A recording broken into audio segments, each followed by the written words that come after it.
Internet got everybody acting now. Everybody realtor receipts pop out. Ooh. Whole time, half these wars got sponsorships attached. Facts. Ding.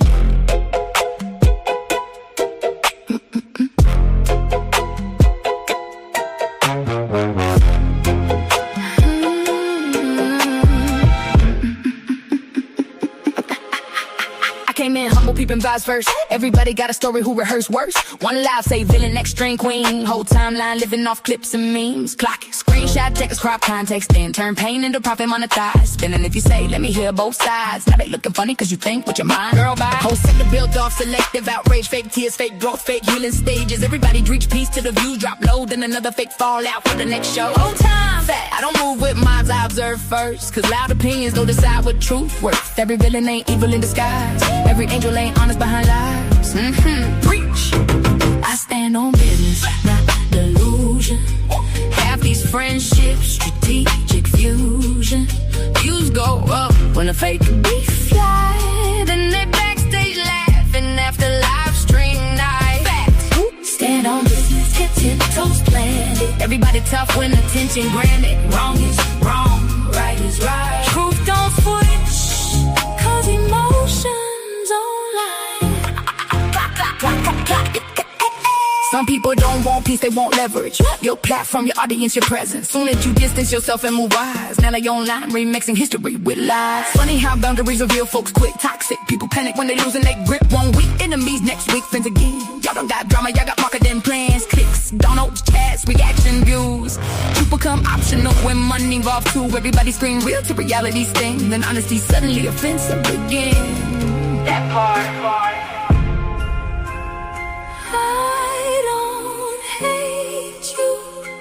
I just see clearer now. Some people love chaos more than connection. Some people only loyal when they need protection. I stand on business, solid pressure.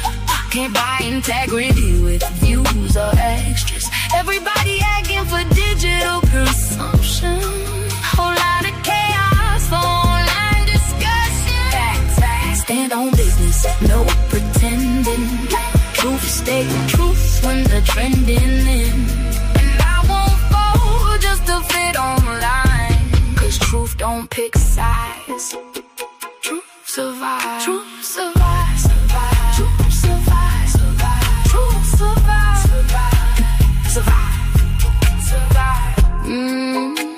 A lot of these friendships transactional. A lot of this outrage profitable. Truth survive. Truth survive. Truth survive.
Hey y'all, what's up? It's your girl Golden. I'm back, y'all. We got another live for y'all today. And we're gonna get into some celebrity coverage and topics and some really good conversations, y'all. So we got something fun planned, not so much politics. It is Saturday, it's the weekend. So we're gonna take it a little bit easy, y'all, and chill. But it is about 1 p.m. Eastern time here in the Carolinas, United States. And the weather outside is a little bit gloomy. It's going to be pretty much raining for the whole weekend here, but it's all cool in the gang, y'all. It's all right. We still gonna have fun and have good times. you know, rain and this type of weather, I call this movie weather. I pop me some popcorn, child, and give me a good movie on and get under my little fussy little blanket and be comfortable. Just be binge watching shows and movies, y'all. But anyway, we got a few things that we wanted to bring on, do a little fun live here. A few interesting conversations, y'all, from some of our faves. And we'll get into all of that in just a minute. But y'all know I got my girl with me here, Imani. And you know, Mama Word is always in the background, y'all. So we are back, y'all. Imani, how are you doing, girl? How's your day? How's your Saturday going? What time is it there for you, and what's the weather like there? Well, hi, Golden. It's a holiday weekend here as well. Um, it is. Oh, it's very warm. It's very warm today. Yeah, so I'm feeling very lethargic. I've been doing a few things in the background. I'm working on some stuff in the background, speaking to some regulators and different people. So I was really, really busy, kind of busy yesterday. Yeah, I'm just going to take the weekend nice and easy because it's very warm here today, and I'm feeling very, very slow and lethargic. So unfortunately, you haven't got your wing woman with you today because I'm gonna just mod today. But I am here. I will have some stuff to talk about on Monday. I'm just gonna not Monday, sorry, Tuesday. I'm just taking the weekend off and weekend off of the BS as well, because I think sometimes it's good to take a little break. But yeah, a lot's been happening, a lot of interesting stuff, and a lot of stuff is cross border between well, let's just say there's a lot of cross border organizations looking at some serious stuff that happened recently. But I do all that. I'll do all the admin work. You carry on. You do the lead singing today.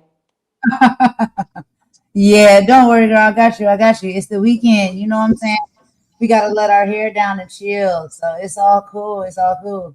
So yeah, we'll go ahead and get into a few things like we have been doing, y'all, per usual. You know, we always start off with a housekeeping. And so we're gonna go ahead and dive right into housekeeping. I'll be doing my housekeeping. I'm also going to be doing the housekeeping for Mama Warrior because right now she's wrestling around with Gigi and they're playing with the choo choo train. And child, he don't want to come away from that choo choo train. That's his favorite toy. And so I'm gonna go ahead and do hers, and then Imani is going to tap into her housekeeping, right? So before we dive into No, today's I'm major, not doing any housework this week, but you carry on. I might you just know, say something house quick at the end. I'm leaving the chores this weekend. I'm not doing anything, girl.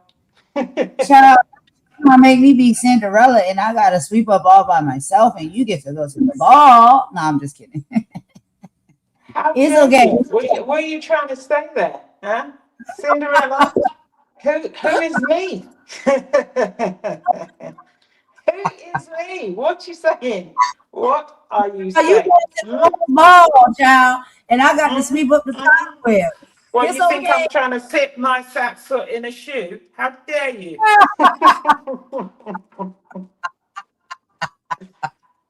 That No, Cinderella with your bright self.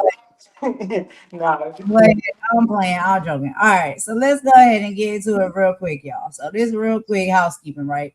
We're gonna clean it all up real quick. All right, and you will be surprised by some of the things that you're probably gonna hear in this housekeeping, but you know, it is what it is. We gotta say what we gotta say. So first and foremost, right? Let's get into it. All right. Let's address I want to clear the air, right? And address some labels that have been thrown in our direction, right? But yes, we also, or me, I would say I will take some personal accountability, okay?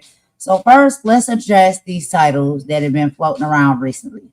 Specifically, people trying to call us prejudiced, call us racist. Let's be entirely clear. Those accusations are completely false and they are far from who we are as people and creators. Okay. So we are standing 10 toes down on this fact. There have been highly disrespectful and what many agree are flat out racist tropes, posts, images, and videos that have been shared to this platform by individuals like Nick Mountain Goat, Vampy, and Archangel Michael. These are things we have shed light on and discussed. This is behavior that we do not tolerate.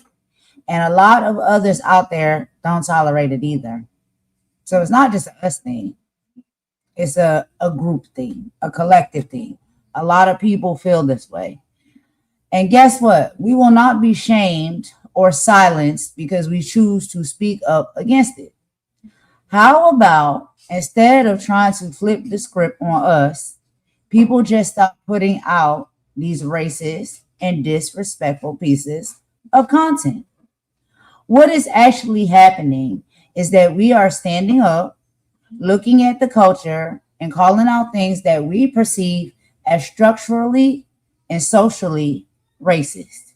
But instead of people engaging with the truth of that conversation, they try to say that we are prejudiced towards white people. And that's far from the truth. We're not prejudiced towards white people. Let me set the record straight once and for all. We do not harbor hatred or prejudice towards anyone based on their race.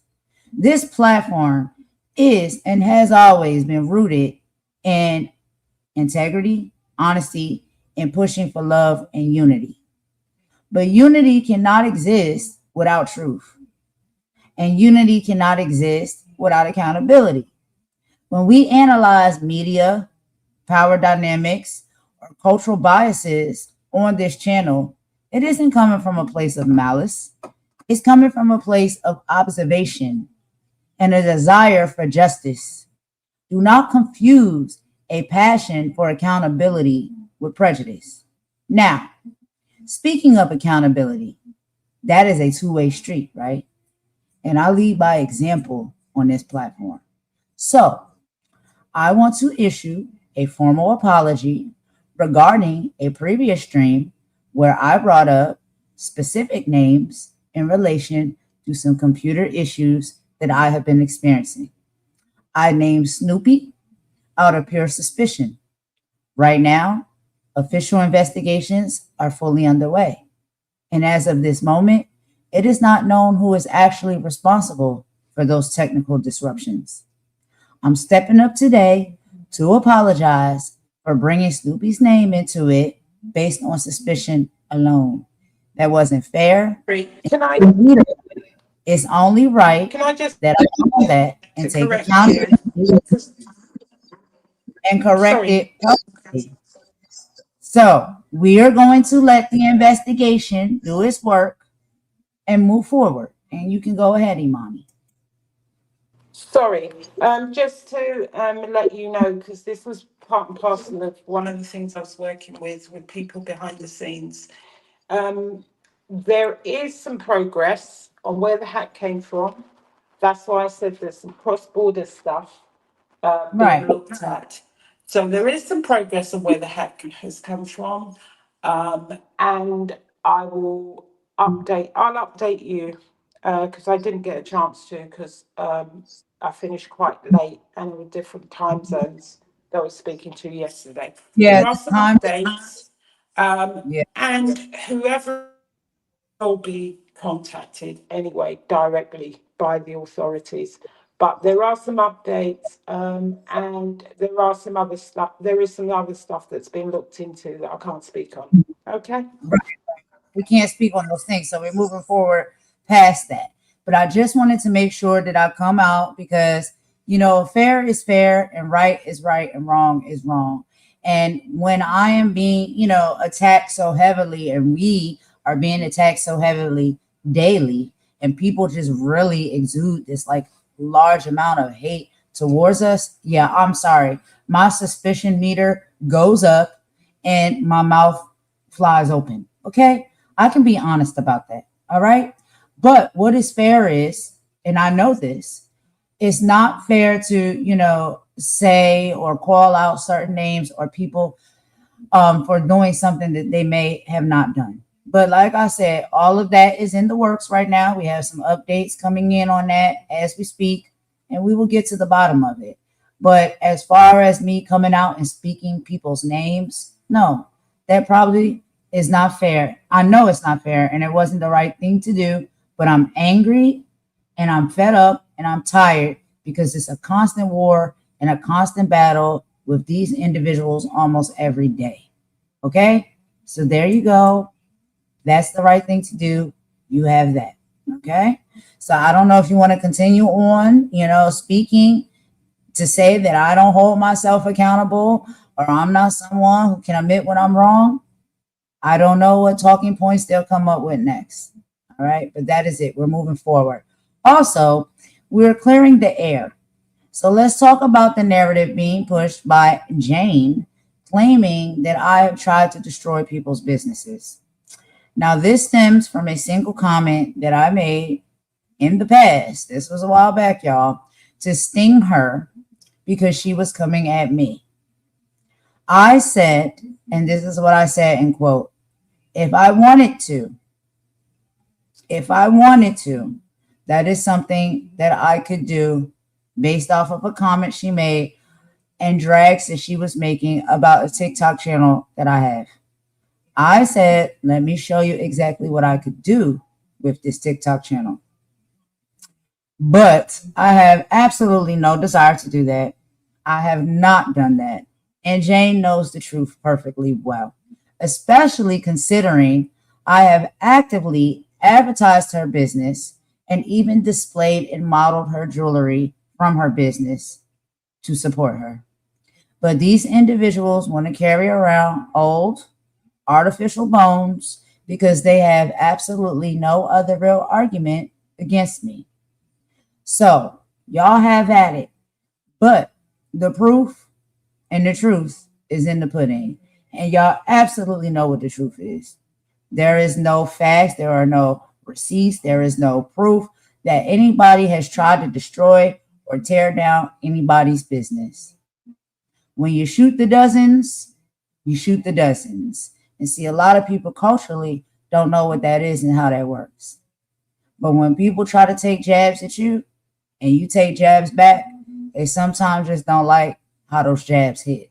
However, the integrity of the person is what is most important, despite the fact that we're taking jabs and we're shooting the dozens. I would never take food off of anybody's plate, out of their children's mouth, out of their household. I would never take money out of their pocket so they can pay their bills. I would never do that. I know how hard it is to come across, so I don't do that to people. But when we shoot in the dozens, sometimes you don't like what gets said. However, like I said, it is the character and the integrity of the person. I have not done that. I will not do that. So please stop running with that narrative that I am someone who has tried to destroy someone's business, because I haven't. We also need to clear out some flat out lies that are being spread regarding Mama Warrior, my mother, right? So people are out here creating false narratives, claiming that my mother said Vampy needs to be deported or that she is reporting Vampy to ICE. Let me correct the record right now, and Mama Warrior is right here with me. This is a complete lie.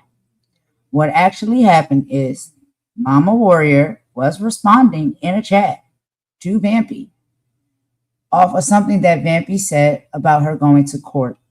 And my mom simply stated she hopes that she has the money. To be exact, that was a comment in the chat. And let's be real, this statement was only made after numerous personal attacks from Vampy in her channel directed toward my mother, me, and our family. It was a harmless statement because it's not doing anything to hurt anybody by saying that. It was asking or saying simply, I hope you have the money. That is it. What does that have to do with ICE or deportation? We speak up about what ICE is doing. We do content about politics. and we shed a light on how ICE is mistreating and dismantling families every day. So why would you ever think that me or my mother will weaponize ICE against anyone? That is not what my mother said. Somebody else may have said these things, but it wasn't my mother. It wasn't Mama Warrior. So please, dead that lie and stop spreading that around. And guess what? Despite everything that has been done and said about us, Mama Warrior, my mother, the way she is, she still prays for Vampy and wishes her well.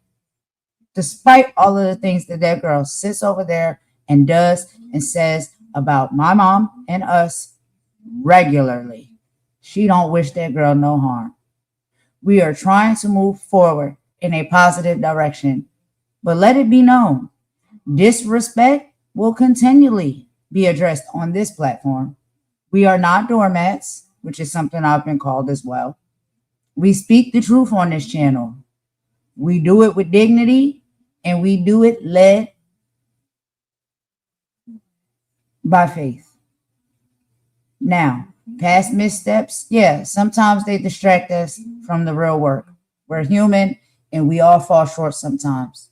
But aside from that, at the core, who we are and our integrity always proves to be true. So, Mama Warrior, do you have any final thoughts that you want to say on this housekeeping before we get into our content for today? I only have one thing to say, very calmly and respectfully today. I want to clarify something. Those that we have spread our opinion about whom we think are racist or have done racist art, music, or videos, or what have you, we stand 10 toes down on that. But what I want you to understand, when I made the statement, I'm not making a statement about a whole white culture or a whole white race in the world. These are 4 individuals that I have called out, and I stand 10 toes down on that as far as what my opinion is of them. It could be true, it could be not true, but I'm telling you what my opinion is of them. I do not hate white people. I don't have no hate toward the white culture. God created us all, black, purple, green, yellow, orange, gray, etc. He created all of us. And I have to love my fellow person as God commands me to. And I do. I have lovely neighbors that are white. I've had great, wonderful co-workers that I've worked with in the 30 years that I've worked. I've met great white people. And I've come to love, respect, and honor them. But when I find individuals who seem to be serving on the other side of the table of racism, yes, I point it out. But I have no hate for the white culture. I have no hate for white people. I have no hate in my heart. I may dislike what you do. What you do. What you I do. might dislike what you say. What you do. I want to be very clear about that. No hate. We dislike what people do, how you act, how you behave, the things that you create, how you move and you navigate, right? We dislike what you do. Does that tie into somebody disliking you altogether, your existence altogether? No, because I don't think people's entire existence is bad. No, I've made poor choices. I've made mistakes.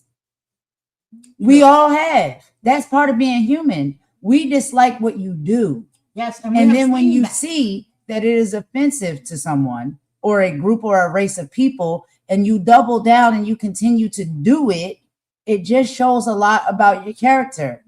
You just don't seem to care that the things that you say and the things that you do and the things that you make and you create and you put out there and you laugh about or you clown about, you think that those things are funny and acceptable. And there is another half of a community that is saying it's not funny, it's not acceptable, we don't like it, it's disrespectful, and it does come off very much racist. I don't understand what people are not understanding about that. It's very straight to the point. And I'm going to address these two comments in just a second. Imani, do you have anything to say right now until I can address these comments? Give me just a second. I'm sorry, which are the comments? I can't see them.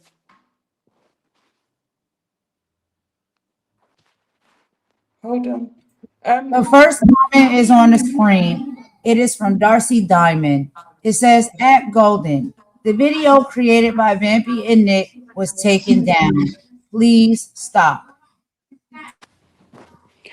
Here's what I will tell you. I'm going to address Darcy Diamond because I have your screenshots where you called me a Rasta bitch. Okay? Rasta is a religion. I don't care if Temper wants to soft soap it for you. Rasta is a religion. Yeah? It is also a culture. And if you have no understanding of the culture, I suggest you go and look it up. It was offensive and I was offended. And Darcy, you were saying this in Vampy's chat. And what I'd like to ask you is, what did I say? Go and walk around every chat. Because I'm sorry, I wasn't going to do any housekeeping today, but I'm going to do it. Yeah? Because you seem to be bright enough to come in this chat and talk. What did I actually say to you to warrant you writing about my personal finances that you think you know and calling me a Rasta bitch? Because Rastafarianism is a religion, okay? And not everybody who has locks is Rasta. So I will tell you something, Darcy. I educate people on diversity, equity, and inclusion. And I go into organizations to teach people about cultural awareness. So I don't care if anyone wants to soft soap it and tell you that it was okay to call me a Rasta bitch, particularly as I've done nothing to you. What I'd like to tell you is get on a plane, go to Mobay. The first Rasta woman you see, go up and call her a Rasta bitch and see what she will do to you. Don't come in here gaslighting about anything. You're a disgrace. And I will also like to tell you the women that are doing this, because they think that we are trying to be racist. The women that are doing a lot of this attacking come from three channels: Nick the Mountain Goat, Snoopy, and Vampy's channel.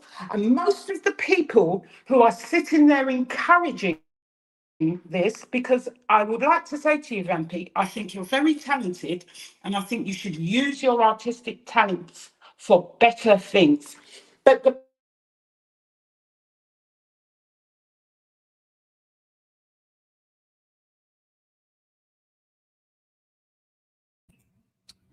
And she'll be back because the volume goes in and out. These type of things get manipulated No, with no, when it no, comes. let me finish.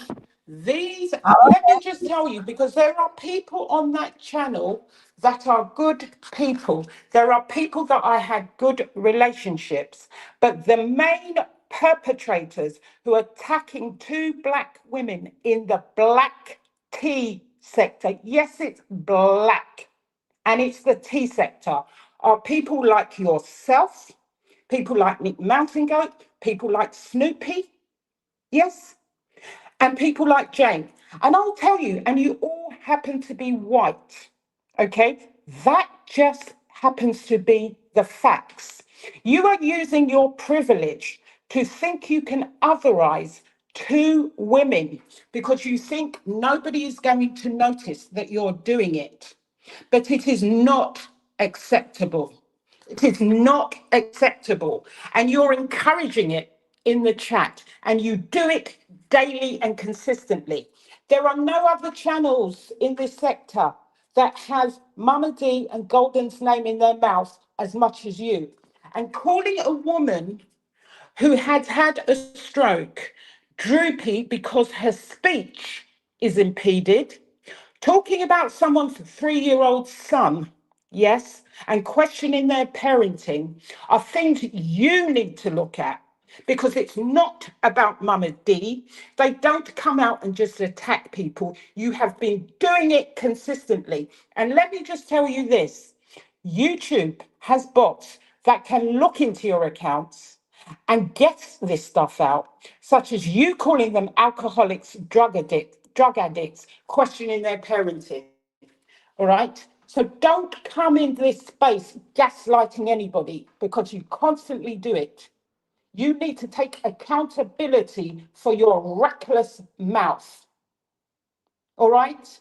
And don't try and gaslight us and say that we're calling you racist. You just happen to be middle-aged white women who have nothing better to do than attack 2 black women in this sector. And you're the only ones. And it's prevalent, okay, from you. So what you need to ask yourself is, what is your problem with them? Okay? Because I see what's happening. I take note of some of the stuff you do. It appears you seem to have a target on them because it's daily and consistent. And that is what I've got to say, because I wasn't going to do any housekeeping today, but people coming in here when she knows exactly what she does in chats every day.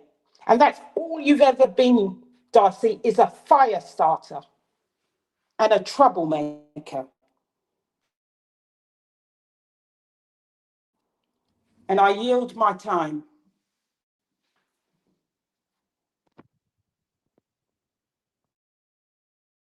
Okay, we are back. So as y'all can see, as we were having the conversation, I'm putting up a few screenshots of what some of these people say in chats. And these people heavily reside on the channels of the main individuals' names that we speak of. So we have, Archangel, I guess, who is in here. Darcy, who is also in here. Archangel, since you are here, can you explain this post that you made? We want to fully know, what exactly do you mean by the black tea sector by putting a pool emoji and a toilet imagery there? And then I want people to really read through exactly what you said in that post. And that is exactly what. Sorry, Golden, I'll read out the post, okay? Yeah, I'm going to read out the post.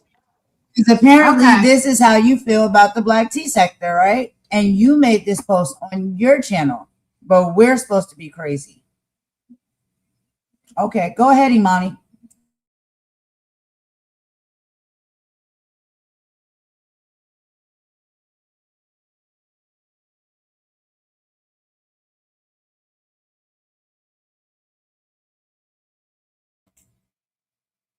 Did you see it?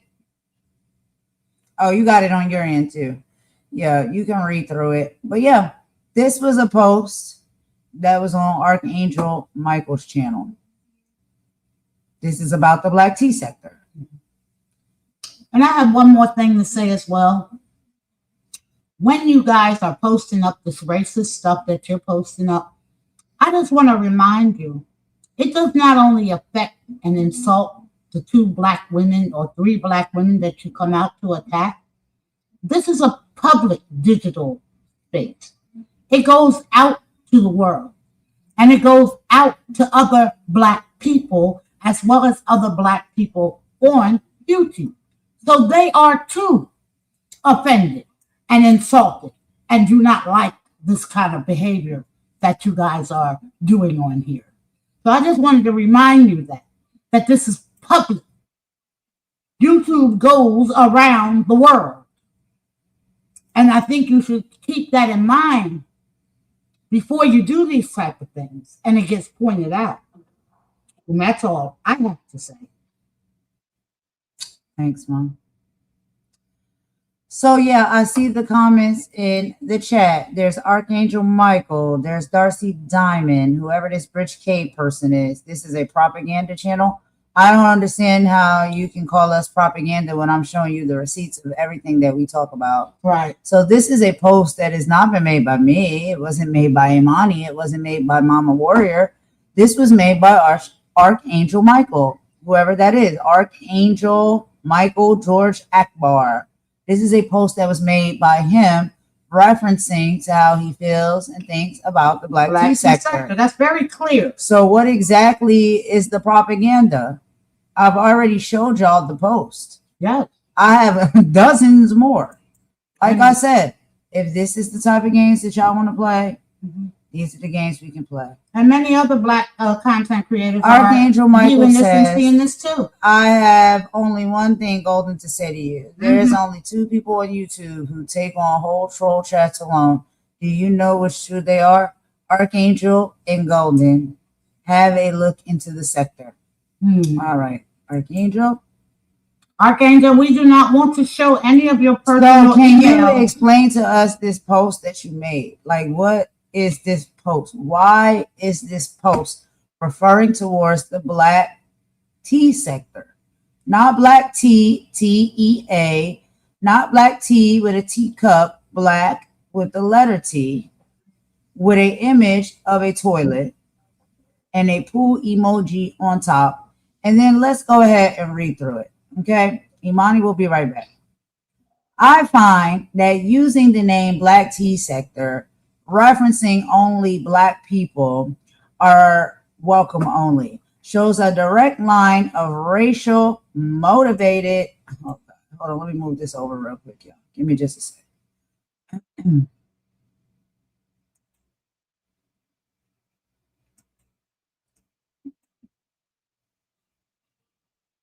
One second.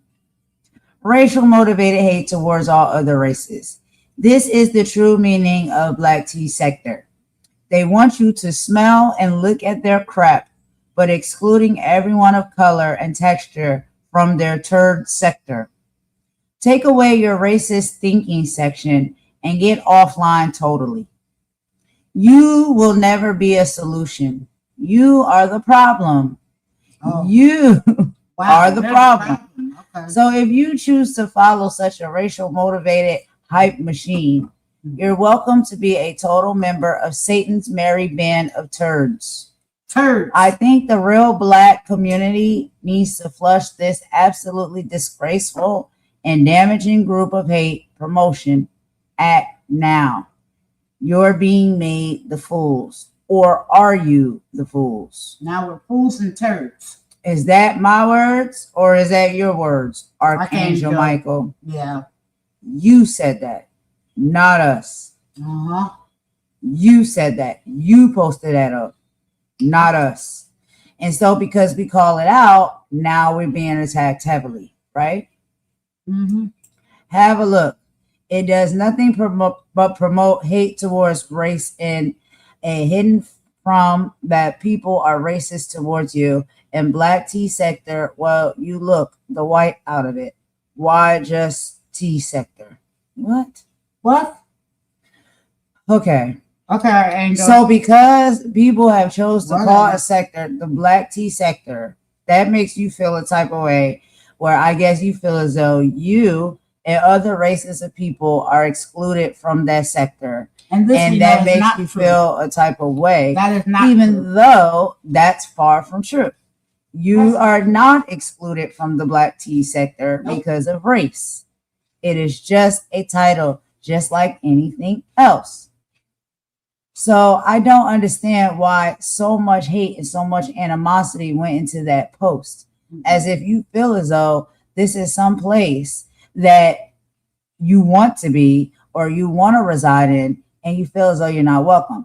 Well, if people give you an energy that you're not welcome somewhere, it's typically because when you come in, you don't know how to behave. Just like when someone comes to your house, your establishment, and they cut up and they act a fool, they typically get kicked out and they're not welcome back anymore. Because when they come, they don't know how to behave.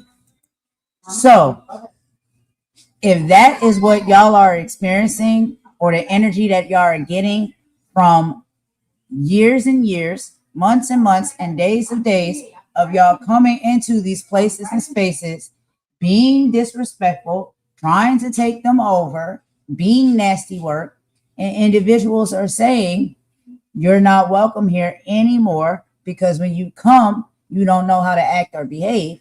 Do we think that's wrong? Because if the shoe was on the other foot, you would very clearly kick somebody out of your establishment. But let's be very clear.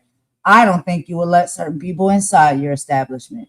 Or your table. Or at your table. Or allow them to sit at your table. Or in your house. So, anywhere. Now. Let's not get cute. Because I have a lot more screenshots. Now here's Darcy Diamond again, and Imani is back. Imani, why did you accuse Jane of collecting addresses for nefarious reasons? No, listen. Great to all of you. Right, listen. Why did you accuse Jane of collecting addresses for nefarious reasons? No. Listen, I'm not going to answer, Darcy. What you need to answer is why you called me a Rasta bitch. Yeah? That's all you need to answer. Answer for your own stuff. Give an explanation. Yeah. Answer for yourself. And like I said, this is a pattern.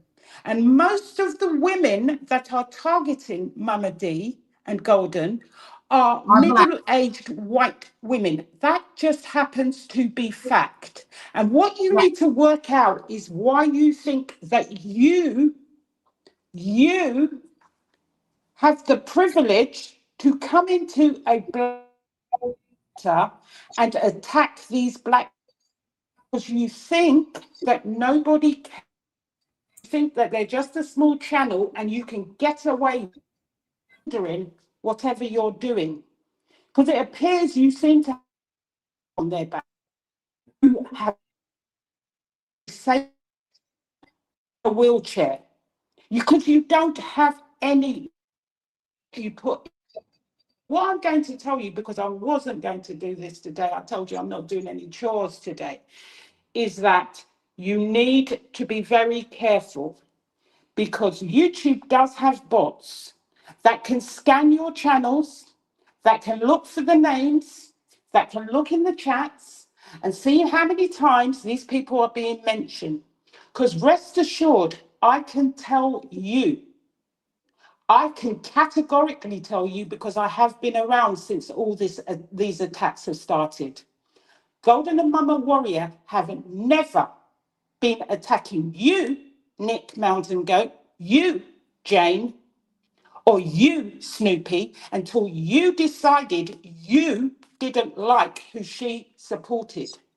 And apart from the fact that you are grown and middle-aged, you should know better. You should be encouraging people to do better. But instead, you come out and you call names like pick me bitch, crackheads, what else was there? Pick me bitch, crackheads, questioning parenting skills. Who do you think you are? And you think it's going unnoticed. And the fact that I'm telling you that you are middle-aged white women is fact. The fact that I'm telling you that you're doing it in the black tea sector is a fact. So don't try and gaslight me and talk to me about racism, because I teach people DEI and cultural awareness. And that goes both ways. And I grew up in a multicultural society. So I don't have any isms about me. I've had to fight isms all my life, okay? So don't you dare try and label me as racist when you are using your privilege to think you can walk through this sector. And I'm not blaming everybody who's on those channels, because there's some very nice and decent people who do support those channels. But what I would advise people to do is look into these chats and see how many times they are disparaging, they are writing stuff about a 60-year-old woman who's disabled. They have written stuff about a man in a wheelchair who's Golden's boyfriend. Let's be clear what you, and don't you dare come over here and troll and gaslight. And that's all I've got to say on a day that I'm not doing any housework. Yeah. Yeah. Y'all want to come over here and act like victims right now. We're not buying that. And everybody can see that. And, I was called a Christian bitch. My stroke was talked about. I called myself sharing it so people could understand I had a speech detriment. But you guys decided to make fun of that. Beside me being a black woman, you had to make fun of my stroke. Got to make fun of my Christianity. Call me a hypocrite. Because I only fought back because you came to attack me and mine. That's when I came in. When you came to attack me and mine. And I had a right to do that. All right. And then Archangel has a comment where he says, you can't even explain the lie about the T sector means what it is. The T reference. Bull plop. I know racism hidden as hype. Black T sector is exactly what I said. White color out, black tea. Excuse me. So racist. That doesn't even really make a lot of sense. Too. But it is not that white people or any other race of people are not welcome or included into the black tea sector. Clearly they are, because we wouldn't be having to deal with this soap now, would we? If they weren't. So that makes no sense. Right. Anyway, moving on. Y'all see I have plenty of screenshots of chats and things that are said. I only sit at God's table. When I see you just putting yourselves deeper into hell, well, like I said, the black tea sector will flush each other for clicks and licks. I tried, you failed. And another thing, Archangel, I know we come from the Christian point of view together, but let me tell you something, brother. We don't get to decide who goes to hell or heaven. That's totally up to God, and you should know that. So I would not even be making those kind of Christian statements that you're making. And remember that you may be a follower of God, but you are not God, Archangel. You are not. None of you on YouTube by Christmas. Archangel Michael promises you that. I keep my promises. God rebukes you in your actions for shame. Yeah, you too. Back to you, ditto. Oh my God. Ditto. Try your black racist style, because I will take you to the blackness of black and you will be coming back white. Okay, so keep those statements up because they're proving that you're still a racist. Keep going. Now Snoopy is here. Keep posting them. Golden is do not have any feelings towards whoever you support. I never call anybody a crackhead. Where is the receipt on that? That is a barefaced lie. Snoopy, call Lacey a crackhead. Snoopy, can you please, what are your receipts? All of your receipts that you ever bring are screenshots, right? Right. So if you want to bring your screenshots and battle against my screenshots, do what you must do, ma'am. But Snoopy, do not sit up here and act like you don't say certain things out of your mouth. And don't sit up here and act like you don't have people come up to your panel and in your chat say wild and disrespectful things towards people. And then when they respond, you act as though they're crazy and they don't have the right to do so. Make it make sense for me, Snoopy, because you never are able to do that. You're just angry and yelling all the time. That is all that you do. Every time I see you. And if anybody even wants to have a conversation with you, how can you when you're angry and screaming all the time? That is all you do. Your entire channel, your entire content is you screaming and talking about people all the time. That's all you do, Snoopy. Be honest. The people see your content. And the ones who rock with it and roll with it, hey, I can't be sure why that is. But the ones on the inside looking at it like, wow, that's literally all you bring to the table is anger and talking about people and exposing receipts. You're supposed to be the receipt queen. Ma'am, don't get upset because you've been exposed and y'all are getting popped for this type of behavior. Look at this post. And I have the screenshots of those videos with the Sasquatch. I have the screenshots of the videos with the Gully Gator. I have all of that. Y'all do this. This is what y'all sit up here and do. This is what type of content y'all come up with. And then we call it out, and now we're racist and prejudiced. Make that make sense. Snoopy, Nick, Vampy, Archangel, all the rest of you, Jane. We watch y'all. We see y'all with this racist rhetoric that you're running and you're trying to paint and spread across this platform. We see what you're up to. And we see the chats. And the people who support you cheerlead for that mess. Don't get mad because we call it out. And people cheerlead for that mess. Don't get mad because we call it out. Anyway, I'd just like to say I've still got some other stuff to do in the background. I'm going to be modding today, but please do not try and gaslight us about what you're doing. And you are doing it consistently. You middle-aged women, okay? You middle-aged women, and you just happen to be white. And you think you can get away with it by using the cover of calling people up on your panel who are black to co-sign your bullshit. Like I told you,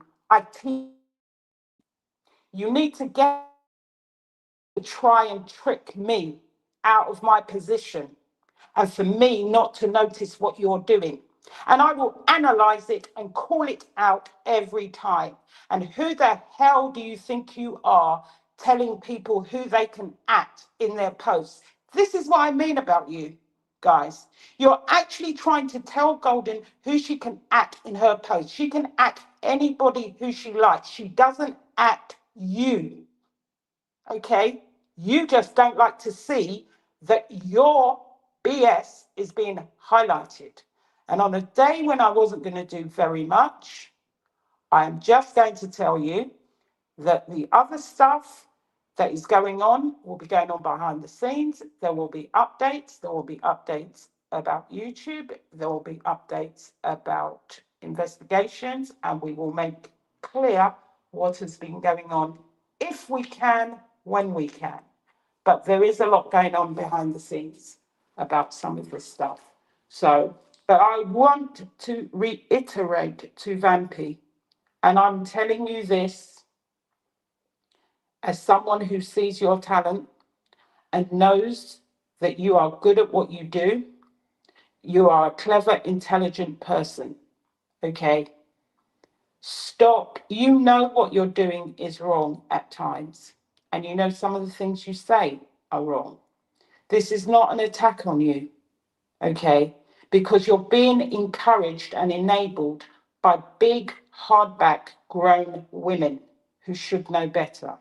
Okay, I am telling you, I've always thought that you are talented, and I will tell you now, you're very talented, and you should use your talents for better things. And don't be used by people who have their own gripes against certain people, but don't have the courage to come out and do their own dirty work.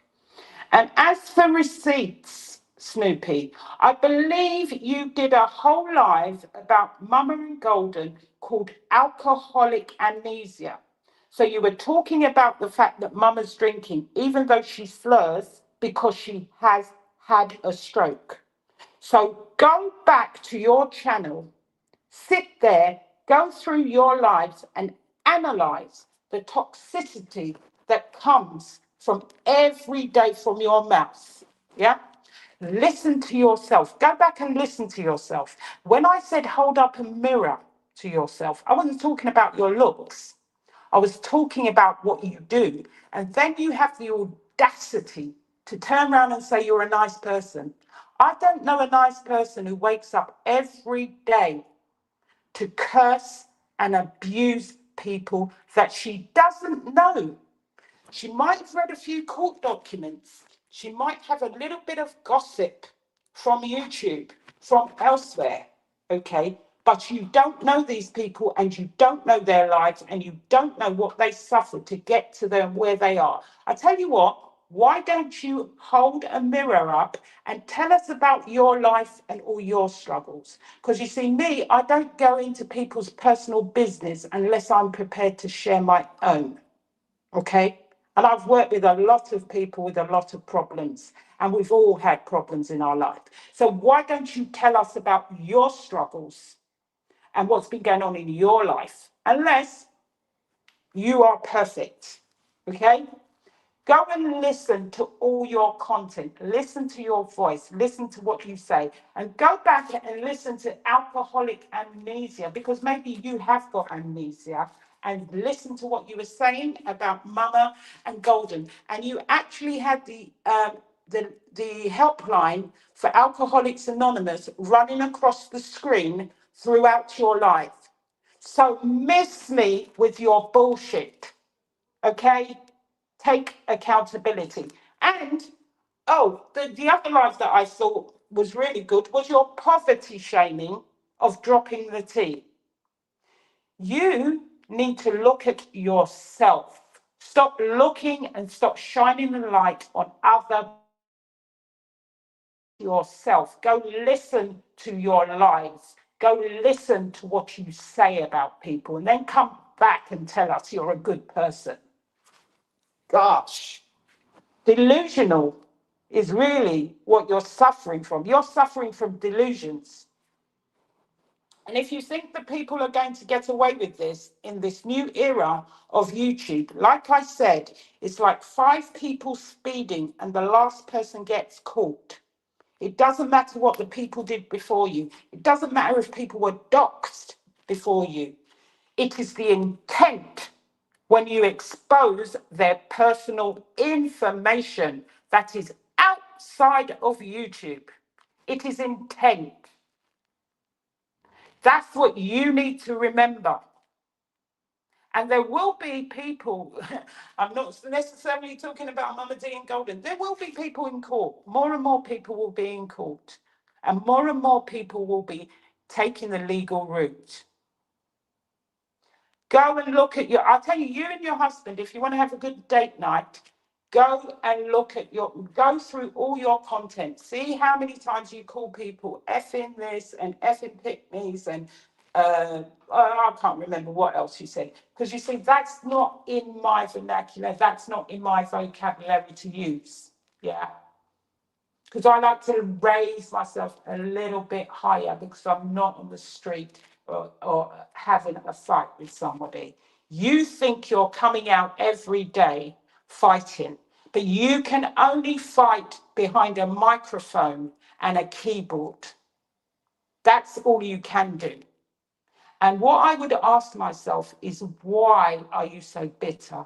Why are you so angry? Why do you feel the need to daily attack people and bring out their personal business? Why do you think it's your job to expose people's we're talking personal business? Do you have a role that you've been assigned to that we don't know about? Okay? And don't come out and do another live with the woe is me, they're picking on me, and then bring another black person on your panel to co-sign you. Because we've worked out that strategy, because that's what you do. Because you bring dum-dums up there to make sure that they are co-signing your BS, but they don't know the history of what you've done. What they need to do is go through about 10 of your videos if they can stomach it. And with that, I yield my time, and I think we need to get on with the video, with the live. If you finish, sorry, Golden, I'm going down in the chat.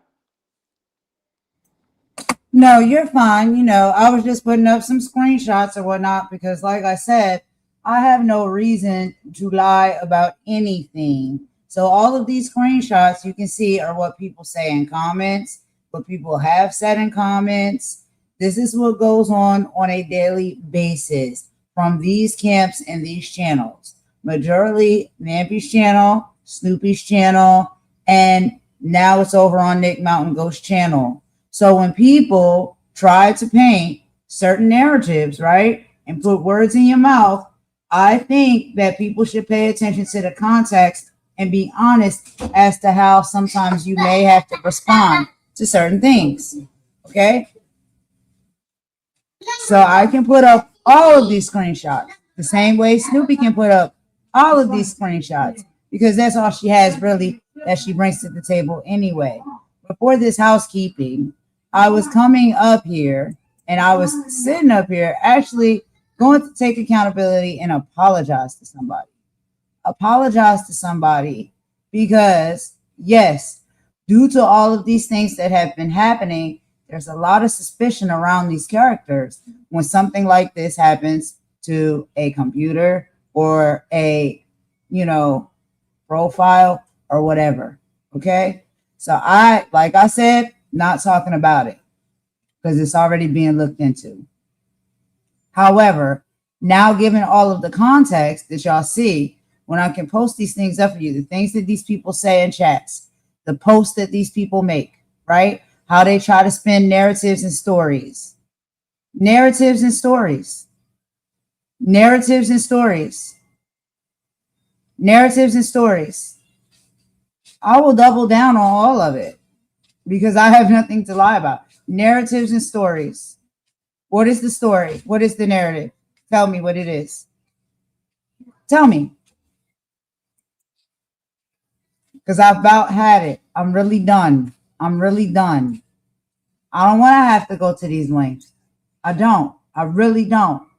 But I am tired of these people sitting up here lying through their teeth about me and about the truth. I see it. I hear it. I know what y'all are doing. I know what y'all try to do. I know what y'all have done. And you're not going to keep lying about it and gaslighting and acting like it's not true. And then try to sit up here and make us out to be the bad guys. We are not. Because we call out your crap. Now we're the bad guys. Make that make sense. Anyway, we're going to take a song break. Then we're going to get into this regular content. But that is all that I have to show for now. And that ain't even 2% of what I could show to prove these people are liars and gaslighters. They know what they sit over there in those channels and do and say. They know how they try to spin and twist narratives. Those who support And the housekeeping is what the housekeeping is, okay? I said, and I mean, I will not stop shining the light and exposing this type of behavior from y'all. I said, when it comes to the whole computer situation, it's under investigation. That's all I got to say on that. I said, I take accountability for naming names. Once it's found out who's responsible, then I can really name names. But naming names out of suspicion because this is what these people do all day, every day to you, yeah, I have some suspicion around these characters. But I said, I apologize. I take that back. I will not name a name without knowing. But when I do know, best believe y'all will know too. And I said, that is what these people are doing. Posting up nasty, disgusting posts, videos, and images on this YouTube platform that are perceived to be distasteful, disrespectful, and racist. And I'm not the only one who feels that way. So yes, I stand 10 toes down on all of that. Let's take this song break and we'll be right back with the content.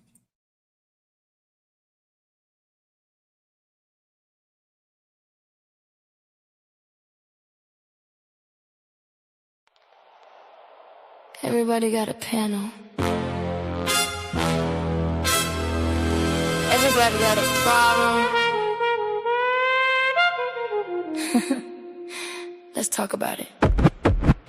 Why everybody beefing? Nobody believing. Everybody scheming. Everybody streaming. Started as a work, now the whole thing bleeding. Fake friends switch sides every season. New face, new team, new lie every evening. Everybody hungry for the clicks and the reasons. Views up, drama get the views up. Look, everybody suddenly a journalist now. Microphone tough with the filters and cloud. They don't even know what the culture about. Just smell a little smoke, then it rain in the house. Boxing sector looking WWE. Fake press conference turn reality TV. Started with a live stream, now they selling PPV. Best friends yesterday, now they scream RIP. Cat ding ding ding, another fake rivalry. Cameraman zoom while they build hostility. Comments get toxic, ego get slippery. Now the work turn real and destroy the chemistry.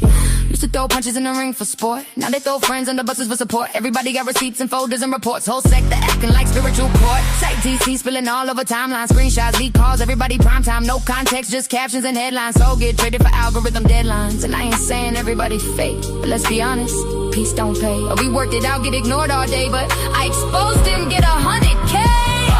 Why everybody beefing? Nobody believing. Everybody scheming. Everybody streaming. Started as a work, now the whole thing bleeding. Fake friends switch sides every season, switch sides. New face, new tea, new lie every evening. Everybody hungry for the clicks and the reasons. Views up, drama get the views up.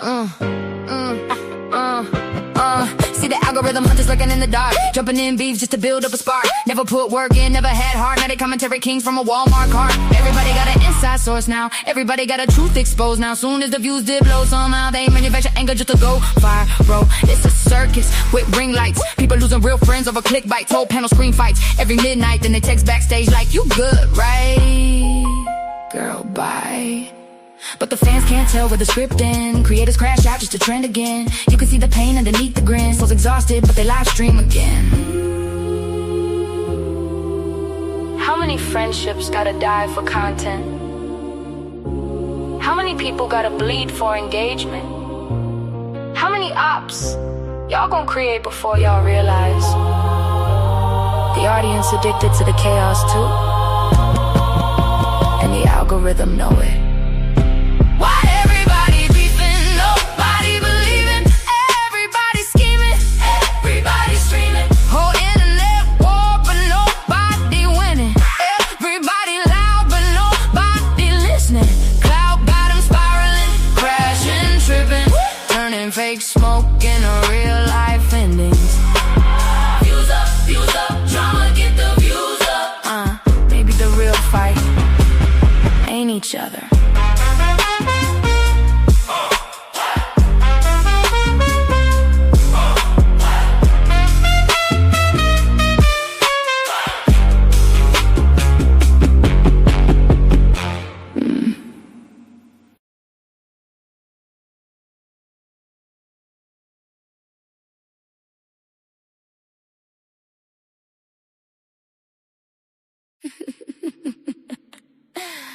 Yeah.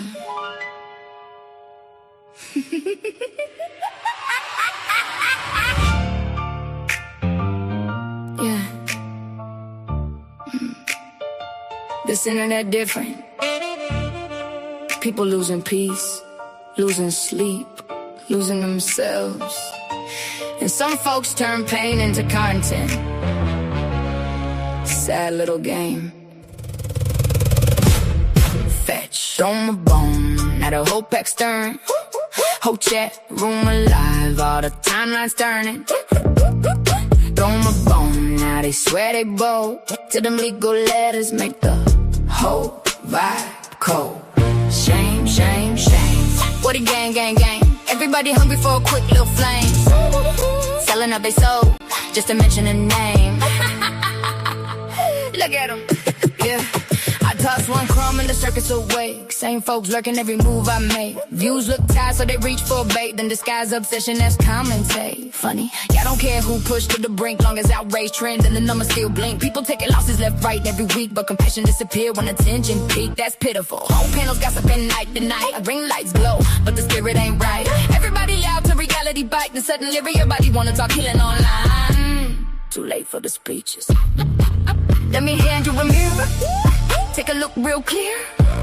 Eyes tied so warm, still chasing applause from strangers every year. That's rough. See, I go toe to toe, I ain't scared to smoke, but the law moves smoother than the loudest joke. That's the part these clowns don't really know why they stream emotions. Paperwork, bro, I kept warning, kept giving grace, kept letting things slide just in case. Now, pressure different. Everybody brave till accountability knocks. The screenshots lined up and the channel stopped. Now the same folks whispering, let's all heal. After years trying to spin pain into reels, amazing. Internet courage fade real fast. When attorneys start organizing the past. Now every live stream move tense and mad. Like maybe we should chill. Yeah, imagine that. Throw my bone now, the whole pack stirring. Whole chat room alive, all the timelines turning. Throw my bone now, they swear they bold. Till them legal letters make the whole vibe cold. Shame, shame, shame. What a gang, gang, game. Everybody hungry for a quick little flame. Selling out they soul, just to mention the name. This platform ruthless, let's call it exact. People break down publicly, folks walk it off that, then act confused when the energy crack. Like humanity vanished behind clicks and stats. That's the sickness. And honestly, the saddest part ain't even the hate. It's the emptiness, the need to wake up every day, hoping somebody else fall apart publicly. So your own life feel louder for a minute. Couldn't be me, I build your hover. Big difference.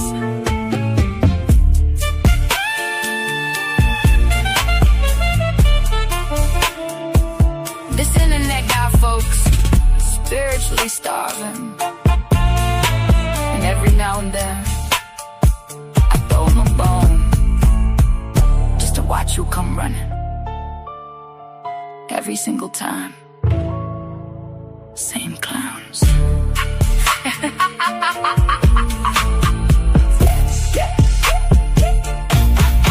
Fetch.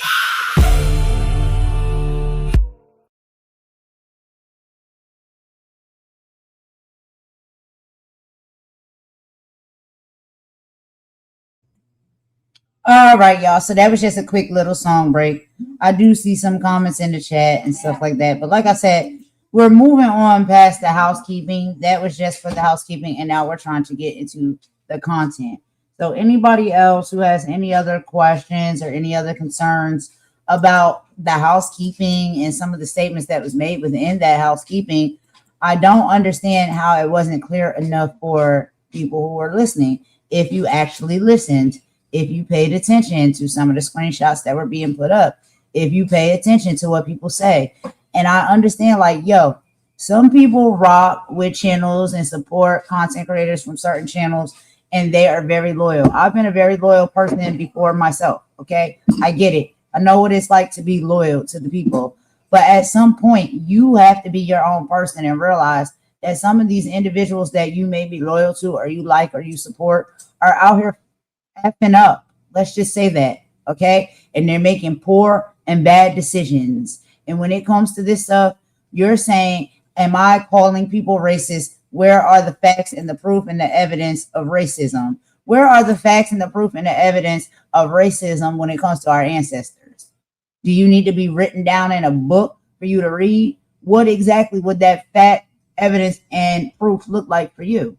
Would it be what they say in chats? Would it be what they type and spell out in chats? Would it be what they say out of their mouths? Would it be how they treat people, how they operate towards people? Like, what is your definition of proof that someone is exuding racism? Can you say that the person is not racist, but create racist things? Yeah, I think you can say that as well, right? Mm-hmm. But if you're able to create racist things, then why are you even doing that? Racist mind. Why are you even making those things? Because that's what's in your mind. That's what's in your heart and soul. Can we act like we know how things move and operate here? I am so tired of over explaining to individuals who want to gaslight and make excuses and act like they don't see these things for what they really are. True Black people don't gaslight us and say, oh, this person is not racist. Okay, well, explain why they say the things they say, why they make the artwork they make, why they do the things that they do. If they're not racist, if they're not prejudiced, if they're not hateful in any type of way, why do they do that? Why do they make those things? Explain that to me. How does it come? How does it come to mind? That's what I want to know. How does that come to your mind? But again, we don't argue with trolls. No. We just man them. And two black people. So you're gone. Two black people get it. Because you obviously don't want to get it. And I don't know what side of the stone you're on, because at this point, it doesn't even just have to be different races of people that are coming against us when we're talking about this. It's sometimes our own people that are standing up and gaslighting and cheerleading for this disgusting, toxic behavior. And if that's how you allow yourself to be treated at the hands of other individuals, guess what? That's a you problem. But don't get mad at us, because we will not tolerate it. It's disrespectful. It's coming off as racist. And we will speak on it. We will call it out, and we will talk about it at all moments. So I do not care what y'all think or what y'all feel. I already tried to come up here and be fair enough to say, look, as far as the other things, yeah, I can be fair and honest about that. Okay. When it comes to computer stuff. But when it comes to these type of images that people are putting out, they hee ha ha and laughing and all that stuff and think it's funny, it's not funny. And it will not be tolerated by us over here. So don't try to sell it to us. Don't try to bring it to us. Don't try to feed it to us. Don't try to convince us that that is not disrespectful and racist. I'm sorry, period. We stand on that, and we will continue to stand on that. Go peddle that to somebody else, some other channel that doesn't care that you just blatantly sitting up here being disrespectful and distasteful towards a race and a group of people. Go peddle that to somebody else who's going to eat it up, because we're not eating it up over here. And that's it, and that's all. And I don't know what else to tell y'all about that, but we got to move on with this content. Right. So y'all, let's get back into it here. So number one, we have to talk about Stephen A. Smith, okay? He's one of the biggest names in sports media, but lately he has been stepping heavy into political and hard cultural commentary. Well, the internet caught up with him this week and hit him over the head with the literal receipts. People started pulling up older footage and structural data that directly contradicts the narratives he is pushing right now. It raises a huge question that I want to throw to Imani, but you know, she's doing some things behind the scenes, so it's okay, y'all. I'm gonna do the commentary by myself, okay? But anyway, I'll throw it to y'all in the chat. Why do these legacy sports figures think they can pivot into deep political discussions without doing the actual foundational research? When you speak with that much volume, you have to back it up, or the internet will expose the contradictions every single time. So anyway, y'all, sounds kind of similar to what we got going on right now. But let's get into this video. I'm going to go ahead and put this up on the screen, y'all. Give me just a second.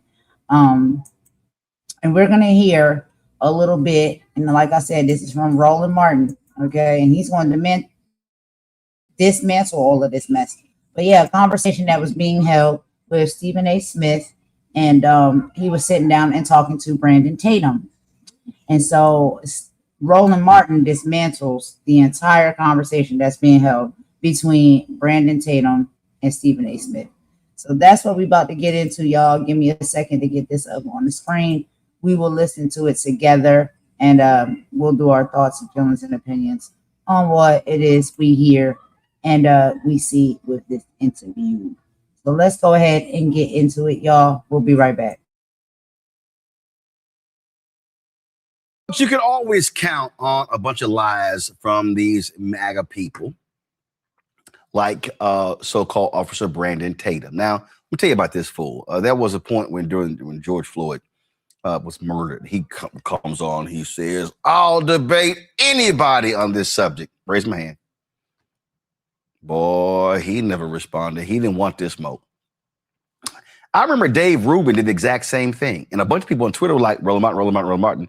And I raised my hand. Yeah, Rubin never called either. So Brandon Tatum sat down with Stephen A. Smith for a conversation. And they discussed how the Black community is supposedly blindly loyal to the Democratic Party. Also, Tatum claimed that Kamala Harris was not qualified for president. They criticized Democrats for not paying attention to Ice Cube, praised the Republicans for supposedly signing a contract with the rapper to assist the Black community. It was all sorts of lies. And, I could have ignored this, but just in case you didn't hear any of these nonsensical lies coming out of Tatum's mouth, here you go. Somebody told me an interesting story about Ice Cube. Mm-hmm. And I think I think the world know a little bit about what Ice Cube did. He went to the Republicans. And the Democrats. And he went to the Republicans and the Democrats. He went to the Republicans and said, hey, I want to do something for the Black community. He struck a deal with the Republicans, with Donald Trump, to do something incredible for the Black community. They were willing to listen to him, and the Democrats were not. Reparations. Mm-hmm. And I'm not for reparations whatsoever anymore. We passed that point. We can't do it. But you can't do it when you're $39 trillion in debt. Well, you can't do it when you're $39 trillion in debt. We should have done it a long time ago. And you can't do it because now we can go into a whole thing on this with the Democrats, but let me get back to the point. He struck a deal with Donald Trump. He go to the Democrats, they brushed him off. They shoot him. They didn't even talk to him. Mm-hmm. And I feel like you've been saying this forever. They've been doing us like this for years. Yes. Because when you sold out to one side, they don't have to work for you. They like, we got them hook, line, sink. Now let's go to LGBTQ. Yes. Now let's go to that's the viral video circulating right now. Like I said this yesterday. Right. No, I've been saying this for over 25 years. Over 25 years, whenever I've been speaking on politics, right, I have always said, for one election, I want Black folks to vote Republican just to put the Democrats on notice that you have to work for our vote too. And to put the Republicans on notice, you might have a shot at getting our vote if you cater to us the way you cater to other communities. That's all I've ever said. In other words, flatter me. You go to a house, you don't just buy it without looking and walking through it. You don't buy a car without test driving it. Right. Wait a minute, flatter me. Show me what you got. I want us to go to the polls, and I want us to have them wondering, who are we going to support? That's what I would love. Why do you think we can't get past that hump? Even this election, last election, more Black men voted for Donald Trump than ever before for the Republican side. Right. But Black women were hook, line, and sinker for Kamala Harris. I have a family member that's an AKA. Okay. So she don't care what Kamala did. She go, I'm on both of my sorority sister. Right. But you see a disproportionate amount of Black women voting for Kamala when the woman can't do an interview for 30 seconds without talking the word salad. She has no accomplishments. I mean, no significant accomplishments. Well, that's harsh. Let me say significant accomplishments. Okay, but let me that will lead me to believe that she's qualified to be the president. I would push back on you with this. She's educated. She has a law degree. She's the former attorney general in San Francisco and for the state of California. She's a former United States senator. She's a former vice president. I'm just saying that. Well, let's go point by point. She was in California, but she was responsible for the incarceration. I get so that. Many young. You get what I'm saying? Don't get me started with the weed. I mean, for weed now, but I get it. But what I'm saying to you is that I'm going to be protective of you just as much as I'm going to be protective of her when it comes to classifying whether or not we're qualified. When we've seen throughout history a lot of white folks that had connections that ended up getting jobs and getting positions that people would otherwise, even they themselves as white folks, challenge whether this person or that person actually deserved it. Okay. See, this is what happens when you lie. Okay. So Tatum says that Ice Cube cut a deal with Trump. He didn't meet with Trump. He met at a hotel with Jared Kushner and others. 2 months before the election. Let me be clear. Trump sat in the Oval Office in 2017, 2018, 2019, 2020, did nothing for Black people. The lie that he funded HBCUs permanently, that was a bill from Congresswoman Alma Adams. Trump didn't know shit about the bill. Now, when the HBCU presidents met in the Oval Office, they mentioned it. He knew nothing about the bill, so it wasn't his idea. So stop fronting. Okay. So Ice Cube came up with his plan for Black America. Wasn't the first time. Black people have come up with plans many times. And I had Ice Cube on the show. So 2 months before the election, Donald Trump drops his platinum plan. Now, first of all, what I'm looking at here is actually not the original platinum plan because, well, but matter of fact, let's just go ahead and do it. See, this is where Brandon Tatum, this is why Brandon Tatum will never, ever debate me because I will fact check him on his lies. Okay? He lied. First of all, it's not Kamala, it's Kamala. So maybe you ought to get the name right, pronounce the name properly. To act as if she wasn't the district attorney in San Francisco, the attorney general in California, United States senator, and then vice president is a joke. Second of all, and I'm going to be sure to send Stephen A. this text as well, he advanced the lie about her locking up lots of Black men in weed because she actually created the diversion programs. But again, that's what happens when the lie gets advanced. So this was the so-called plan that Tatum was touting that was negotiated with Ice Cube, which this is all bullshit, y'all. Okay? So, and I have broken this thing down before. So he sat here and promised 3 million Black jobs. Can you tell me what's the Black unemployment rate in America since he got into office in January of 2025? Black unemployment is up in this country. Oh, seek infrastructure funding that will lead to widespread growth in the annual $500 billion federal contracting opportunities. That's also a lie. In the last year of Biden-Harris, Blacks received $10 billion in federal contracts, only 2%, but that happened to be a record. Since Trump has been in office, it's been 1.2%. Okay. Grow minority-owned businesses with additional tax cuts to stimulate hiring and investment. Another lie. Donald Trump is freezing Black businesses out of contracts. In Texas, Republicans got rid of the HUB program, which was actually put in place by Republican Governor George W. Bush that created opportunities for Black and minority-owned businesses. They got rid of that. Then you see, encourage onshoring and development of domestic manufacturing to increase supply chain, business development, and unemployment.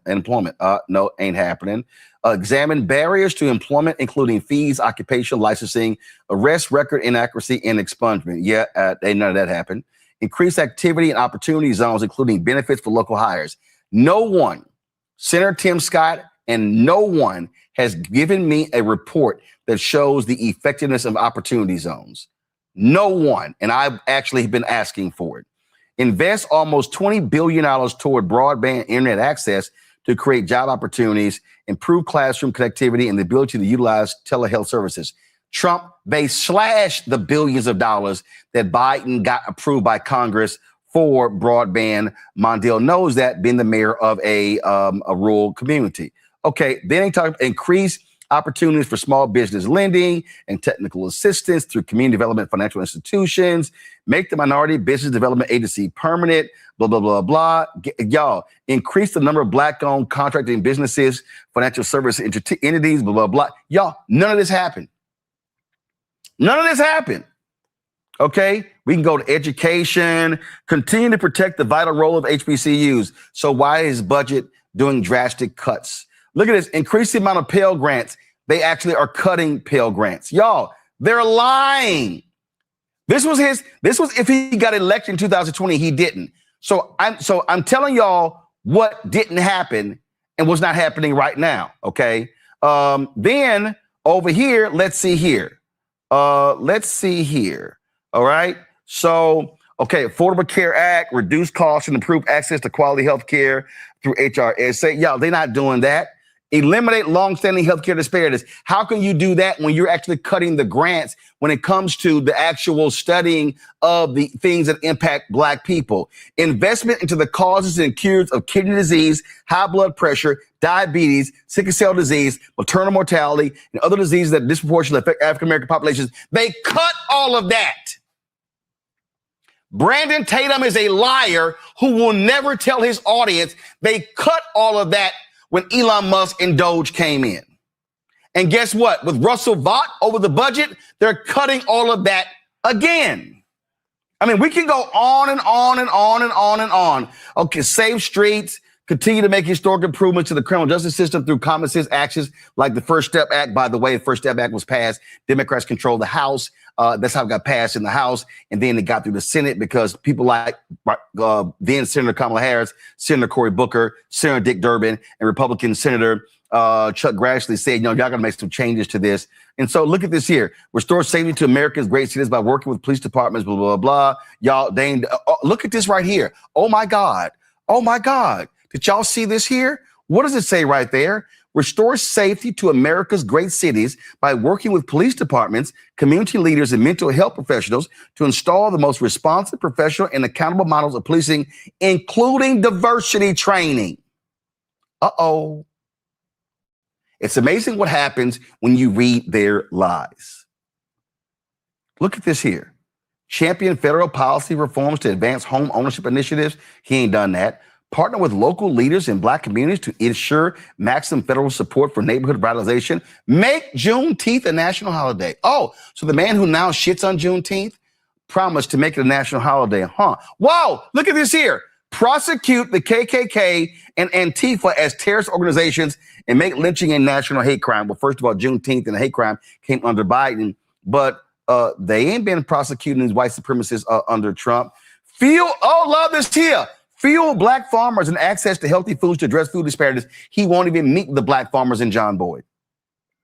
Favorable trade deals to bring back manufacturing jobs and help Black contractors, farmers, inventors, and consumers. No, ain't happening. Defend religious liberty in African-American churches and lift the conscience of our nation. BS. Collaborate with cities and counties to address mental illness and substance abuse. You're doing that by cutting funds. Y'all, the Platinum Plan was absolutely a tinfoil plan. It was trash. So Brandon Tatum, you're an absolute liar. Oh, let me also help you. You're also a lie. I know for a fact that Vice President Kamala Harris wanted to meet. She was going to meet with Ice Cube and D.L. Hughley and Snoop Dogg, but Ice Cube wanted to meet him by himself. So Stephen A. and Tatum are wrong by saying Democrats blew them off.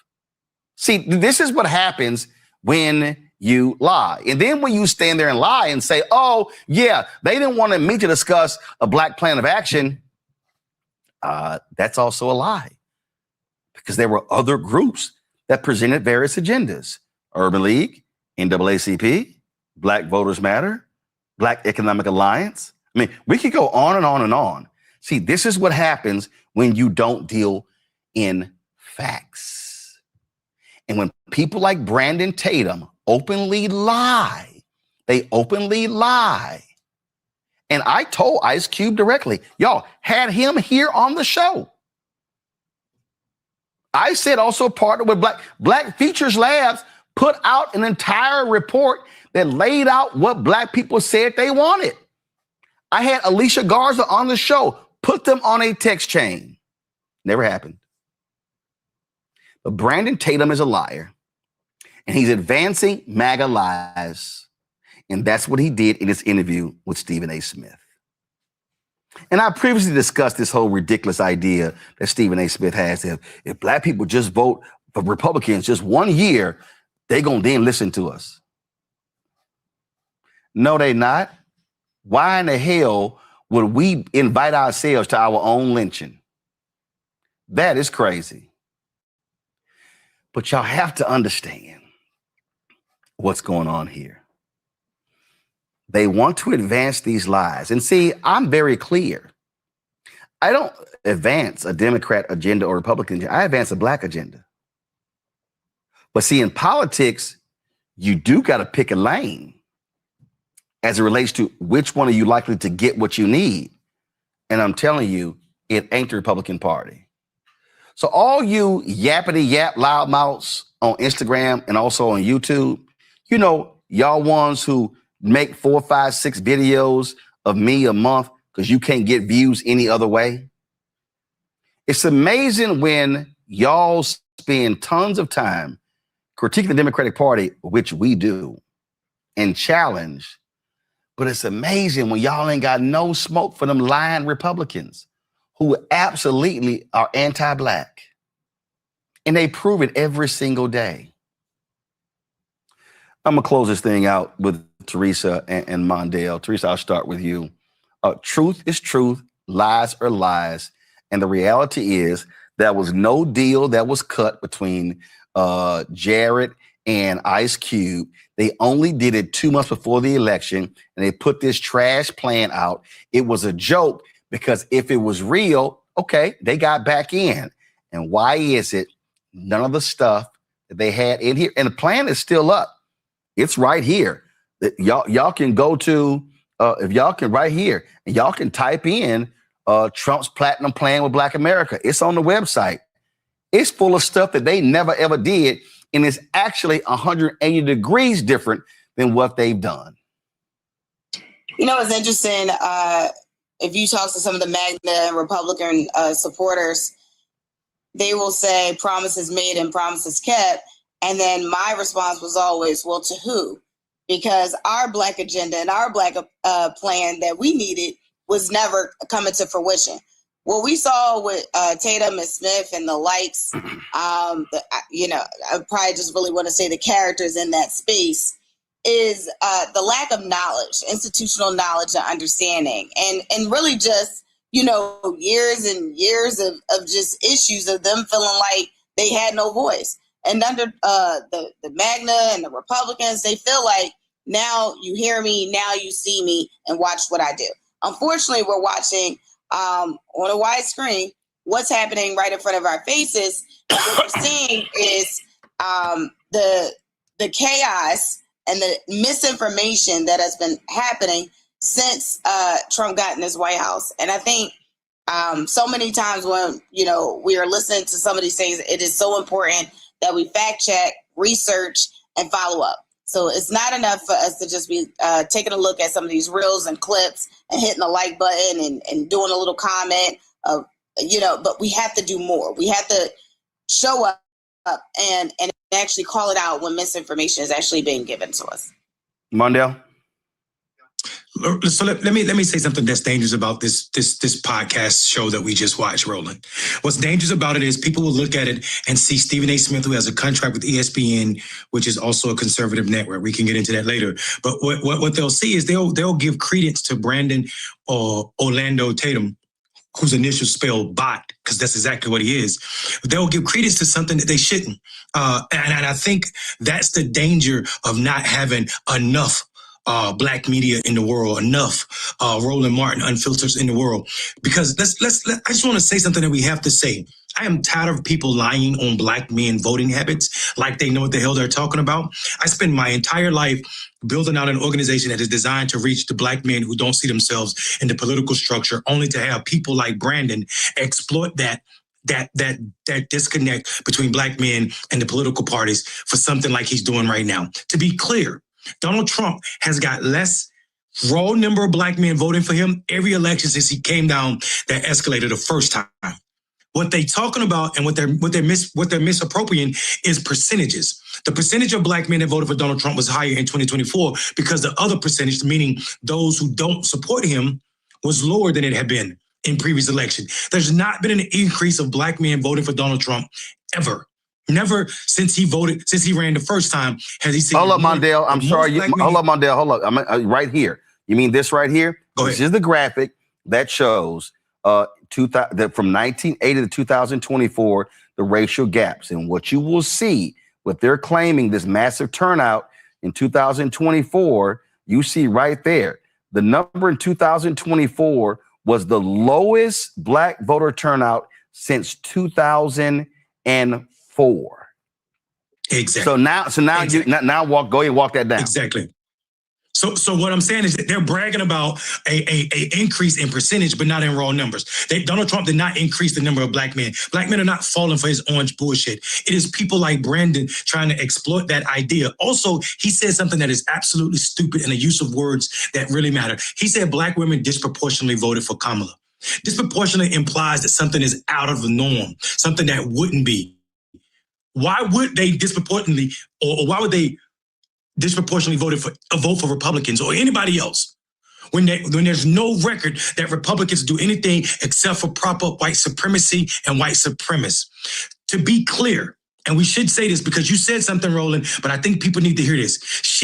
Kamala did not just create a diversion program for brothers with marijuana charges. She created the first in the nation, dude. Let's be clear about that. You all are criticizing this woman for some shit that is not real. She created the first diversion program in the nation. The nation. And it blows my mind that she gets no credit for that. It blows my mind that people want to continue to pretend that she didn't do her job in a way that was more equitable for Black people. They try to say she locked up Black parents for truancy. That got shot down with facts. They're trying to rebring this because Stephen A. said something before. He said, I'll defend her like I defend you. But he also said, don't get me talking about the weed stuff. You can't talk about the weed stuff unless you're going to talk about her successful creating a program that has been duplicated across all of the country in places that have progressive prosecutors that are figuring out that you shouldn't be sentencing people for marijuana. So I'm so tired of people trying to attack this sister's record when there have been so many people, damn near all of them, who had less experience than her to be president. That is not the reason she lost. She lost because of the time frame that Biden gave her, and also a lot of other factors that we don't need to get into in this moment. But none of them were mentioned on this show. And furthermore, Ice Cube sits out of politics and then decides that he's going to get in and show that because he's famous, he should have an audience when he has no political backing and understanding. And it is also illogical to say that Kamala was not trying to reach or listen to Black men when we had meetings every Friday to talk about a Black male program. And I know that because I was a part of that program and critical in her face, and she did not shut me out. There was an invitation that came every week, even though I had disagreements with their programs. These people are full of shit. They sit on the internet and talking to yellow lights with microphones and think that they're experts, even though they don't know nothing about what they're pretending to talk about. I'm tired of these people like Brandon, like Stephen A. Smith, who talk about for 25 years, he said it. That means for 25 years, you've been telling the same damn lie. Bottom line is this here, y'all. We stand on facts. We stand on truth. And we're going to always tell you what the truth is. If you're on Medicare or about to be, the system is not set up to work for you. Too much fine print, too many plans, and too many people making money off of your confusion. And look, when we talk about these issues, we're used to this. We're no stranger to systems that don't have our best interests at heart, but we don't have to accept it when it comes to Medicare. That's why I'm telling you about Chapter. Their advisors are independent and honest. In fact, they're the only Medicare advisors that compare every plan nationwide, and they're focused on one thing: what actually works for you. If there's a better plan out there, they'll find it for you. If you're already in the right one, they'll tell you that too. No games. Just last year, people who switched with Chapter saved an average of $1,100 a year. Folks, it's 20 minutes with a real person, completely free. All you got to do is call Chapter at 724-264-8281 and connect with someone you can trust. Again, the number is 724-264-8281.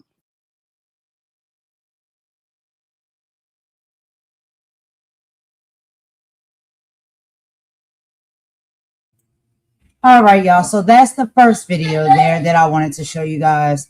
And again, yeah, that one is particularly what we do over here as far as like, the politics and some political updates and conversations around that as well. So I did want to just go ahead and hone into that one really quick because it was really interesting. It's something that popped up on my timeline that I wanted to share with you guys. And, I just think, when it comes to Stephen A. Smith, I have my thoughts and feelings and opinions about him. I don't know if anybody else watches his podcast, his show, or knows about, like his character or who he is. But his political commentary definitely backfired, okay? When the internet dug up past contradictory statements, okay? Highlighting a lack of deep research. And one of the things that I can say is when it comes to Stephen A. Smith, and one of the main things people know him for is sports commentary. He hasn't necessarily been someone who reports on politics Now, everybody in their personal life can follow politics, because I would think that that's something that we all should do. But him being a professional when it comes to the ins and outs of politics, excuse me, like a lot of other correspondents are, that's not necessarily his niche. That's not his background. That's not what he typically talks about. And so he gets on, his podcast and his platform, and he wants to have these political conversations. And sometimes he's very ill-equipped to do so because he doesn't have all of the facts. You know what I mean? So my final thoughts on this is just very simple. Just because you have a loud microphone, it doesn't mean that you have the right information. When you step out of sports and into a political arena, you owe it to the community to do your research and your homework. Integrity matters, and you can't fake the foundation. And one of the other things is, a lot of times people, when they're speaking on certain things, and this is something that we know to be true, a lot of people will speak from a standpoint and a aspect of personability, right? So whatever your personal thoughts and feelings are about a certain issue or topic or whatever, you will more so lead with that if you don't know the facts, right? Like the facts, or you don't have the evidence and the real truth of what really is going on, how it works, how it's going down, right? You can just speak from what you think and what you feel. And it's different from speaking about things from a place of what you think and what you feel, opposed to really giving the people knowledge and facts out here. And because he does have a very big platform, and a lot of people, they may like him and they may gravitate towards him, he has to understand that he holds that responsibility, right? So when you come to report on these things, especially when it comes to politics, something that is very serious right now, and people are really trying to gain the truth about what is actually happening within our political sector, I think you have to do the due diligence to do your research, and present that in a factual way, and not just speak on things based off of what you think and feel. Now, if you are going to be a podcast that is that is just having conversations based off of what you think and feel, then I think that that's okay. There's no problem with that, but you have to be very clear and upfront about that. Like, look, this is not my level of expertise. This is not my field of expertise. I am just coming here to have a conversation with my homeboy or whatever. And these are our thoughts, feelings, and opinions, opposed to presenting as if they are factual truths or political truths, that some people may be resting on the laurels of. So I think sometimes that is what the problem a lot of people have with these different podcasts and platforms, right? And I will say that, and I will say this, okay? When it comes to my channel and my platform, I want to make this disclosure right now, and I think I've made it several times before. When I come to my channel and my platform and we cover, this type of content over here, I'm telling y'all, I will give my insight and my feelings and thoughts and opinions based off of my knowledge and my wisdom and things that I do know. Yes. However, I'm not an educator when it comes to it. I am not a professional when it comes to politics or any of these things. This is just me like having a conversation with y'all at if we go out to have a cup of coffee at Starbucks, or what I'm saying, we go to have some type of sushi at the Japanese restaurant, and we're just sitting down and chopping it up and talking about politics and talking about different things that's going on in the world. I consider my channel and my conversations to be like that. Like, yo, I'm just chopping it up with y'all. I'm not coming here to teach y'all nothing as a professional. I'm not coming here to be an anchor or any of those things, because I don't have any of those credentials, So when I come to the platform, I don't want nobody to think that like, yo, you may feel like, yo, I like to talk about or have conversations, with her on her channel when it comes to these certain topics, because, I like the way she talk about it. That's cool. That's fine. And I welcome that. And I love that. And I respect that. But what I will not do to disrespect you or the audience is tell y'all that I'm any type of professional when it comes to any of these type of topics. Like, I'm just a regular person, like all of us are, that pays attention to politics, listens to it, and has an opinion when it comes to some of these topics, to talk about. And I just come to the channel to have those conversations with y'all. Like I said, as if we were just sitting down having a cup of coffee together at the Starbucks, or we at the restaurant having some lunch, and we bring up the conversation around politics and what's going on, stuff like that. The same way I would converse with you if I'm, your friend and I'm hanging out with you like that, at one of those places when it comes to these topics. That's literally what the platform is about, right? And so, we have to be very clear when it comes to that. But a lot of times, some of these bigger platforms, right, and shows and channels, sometimes people either may take it that, they're professionals or they're correspondents in some type of way that have all of, the meat and potatoes and the real factual, truthful information about what's going on, like reporters do, and they don't, right?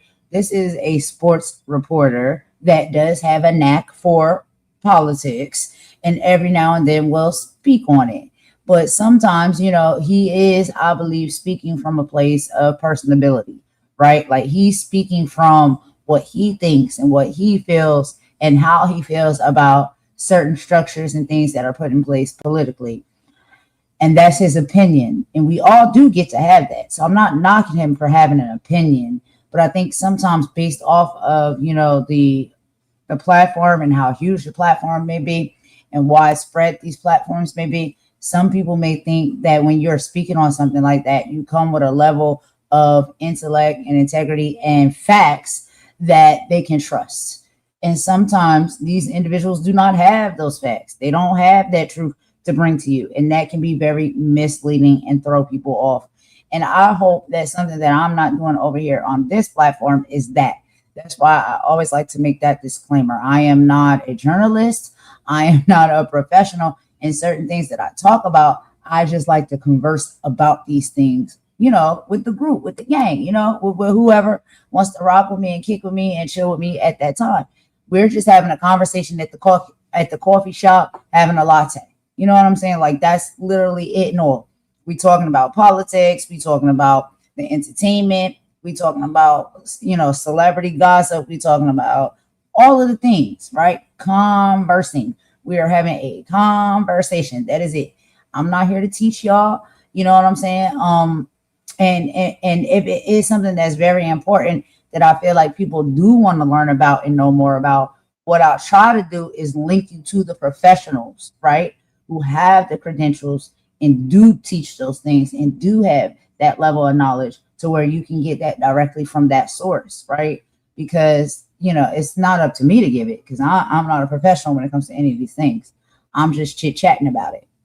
But anyway, y'all, moving on from that. Okay, so I know it is Saturday. So, and we will be back next week, of course, with more political updates because it never ends. But that was just one thing that I wanted to throw in there real quick to let us listen to. But the rest of it from here on out is going to be entertainment only. And the next topic we're going to get into is going to be yet again another interview and conversation with Art of Dialogue with Dr. Umar Johnson. So there's 2 more videos and clips that I did come across that came on my timeline or whatnot, as far as Dr. Umar talking with Art of Dialogue about, number 1, Druski skit that a lot of people have seen and it has gone viral, of him dressing up and really, I think, giving a pretty funny and pretty accurate rendition of Erica Kirk, right?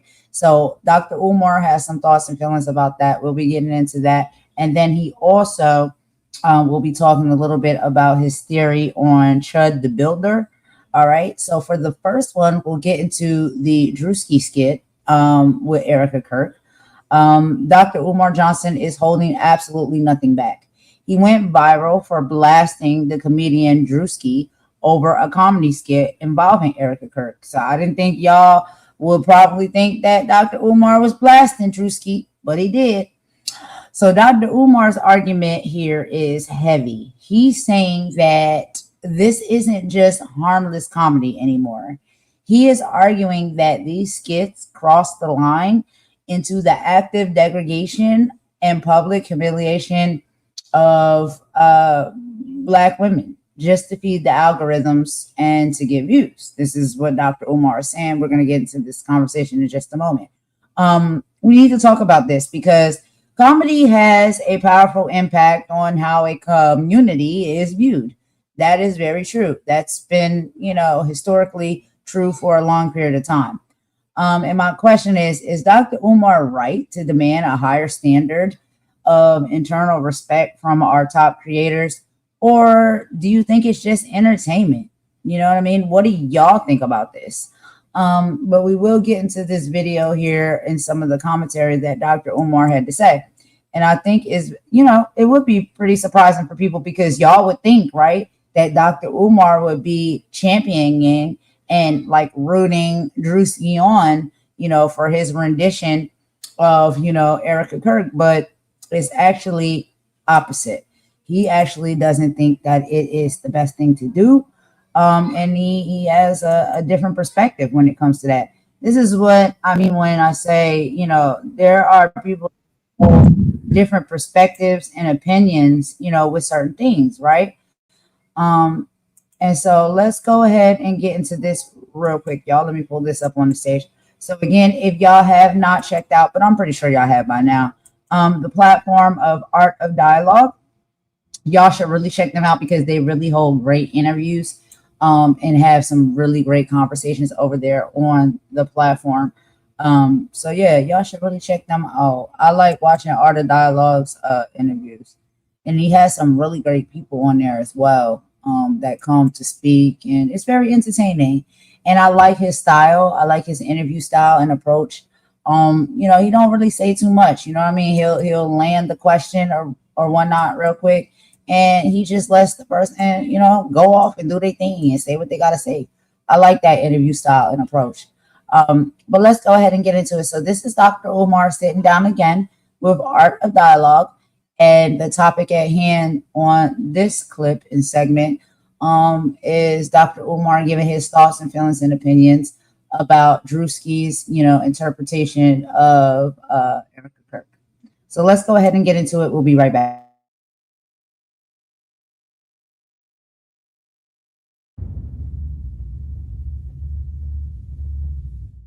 Druski, he did a skit that went crazy viral. How you feel about this skit he did on Erica Kirk? I'm gonna give a shout out to Druski.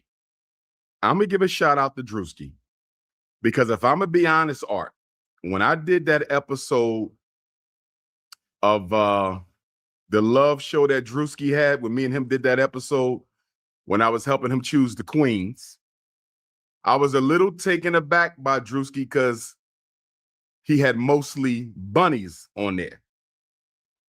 And my contract with Druski stipulated that all the women were supposed to be black. But when I showed up to film that episode, they were not all black. He had Asian, he had Arab, he had Caucasian, and of course, he Latino. I think he had a Latino and sister, right? So I was a little perturbed by it, but I roll with it because I can deal with it however it comes, and it turned out to be great. But I didn't really see him as the most conscious of black men, right? However, I appreciate Druski for the Erica Kirk skit because that was a conversation that needed to be had as it relates to people comparing Charlie Kirk to Dr. King. Absolutely ridiculous. Dr. King was not a racist. Charlie Kirk clearly was. And this is a white woman who's part of the face of the conservative movement, who supports the backlash against Black America. So I appreciated Druski for the Erica Kirk skit, and I don't think he went too far. And I appreciated Druski for the skit he made on my British African brothers and sisters, not to insult them in any way, but to just force a public conversation between British Africans and American Africans over this topic of whether or not British African actors are stealing our roles. So first of all, in the skit, it looks like Druski created a collage of different sets from different popular movies starring British African actors. It looked like 12 Years a Slave was in there. It looked like Queen and Slim might have been in there. And it looked like a few other movies. It looked like he focused on movies about American slavery. And it looked like he focused on movies about inner city Black culture and poverty. And I think the point that Druski was trying to make, and the question that a lot of American Africans are asking, especially FBA and ADOS, if you identify as such. I identify as a Black freedman. I don't belong to those organizations. But the question is, why is Hollywood bringing British African actors to America to play roles about Black freedmen that could be better played by Black freedmen? And in the skit, the actor has a snow bunny on his arm.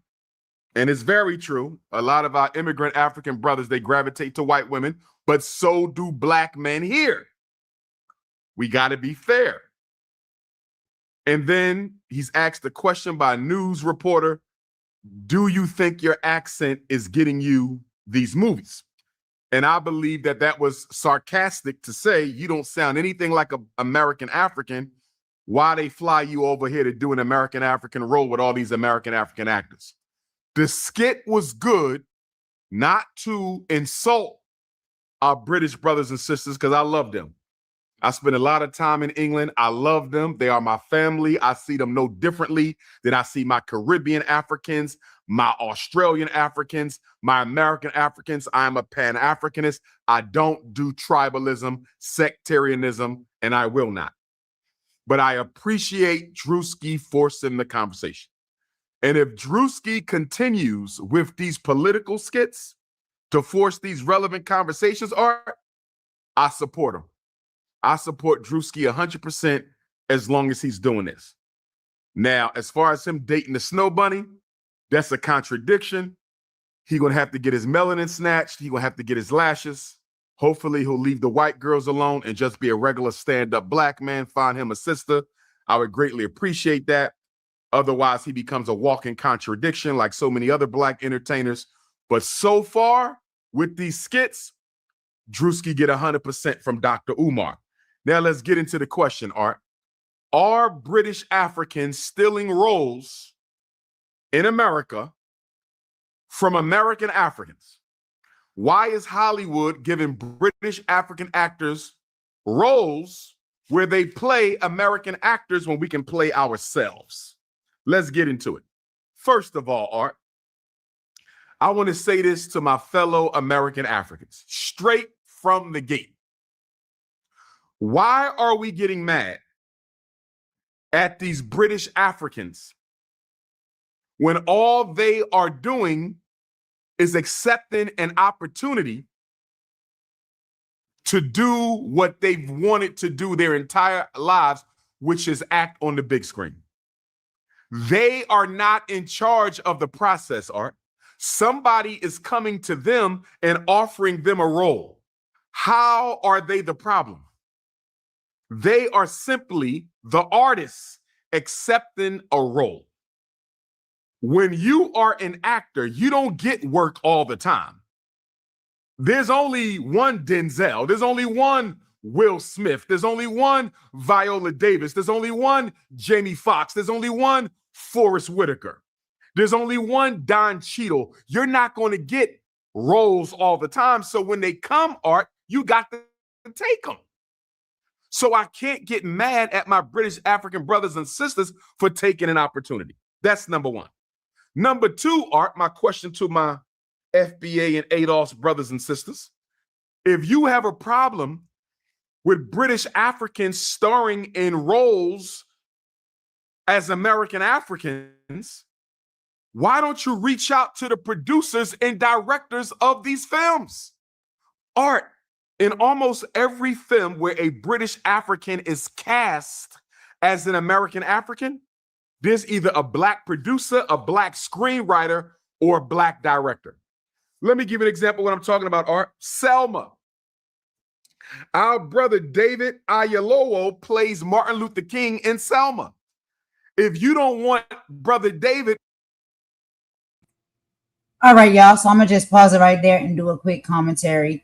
So, this is a conversation that Umar is having, but it's also a conversation that I've had on many different other, platforms and podcasts and, all of those things, because there are a lot of, American actors, especially when it comes to African-American actors that have a gripe or an issue or have been speaking out and saying, that they feel some type of way because there are so many, actors and actresses from the UK that are getting parts in roles and movies that are, I guess, written or created predominantly by, American producers and directors and so on and so on.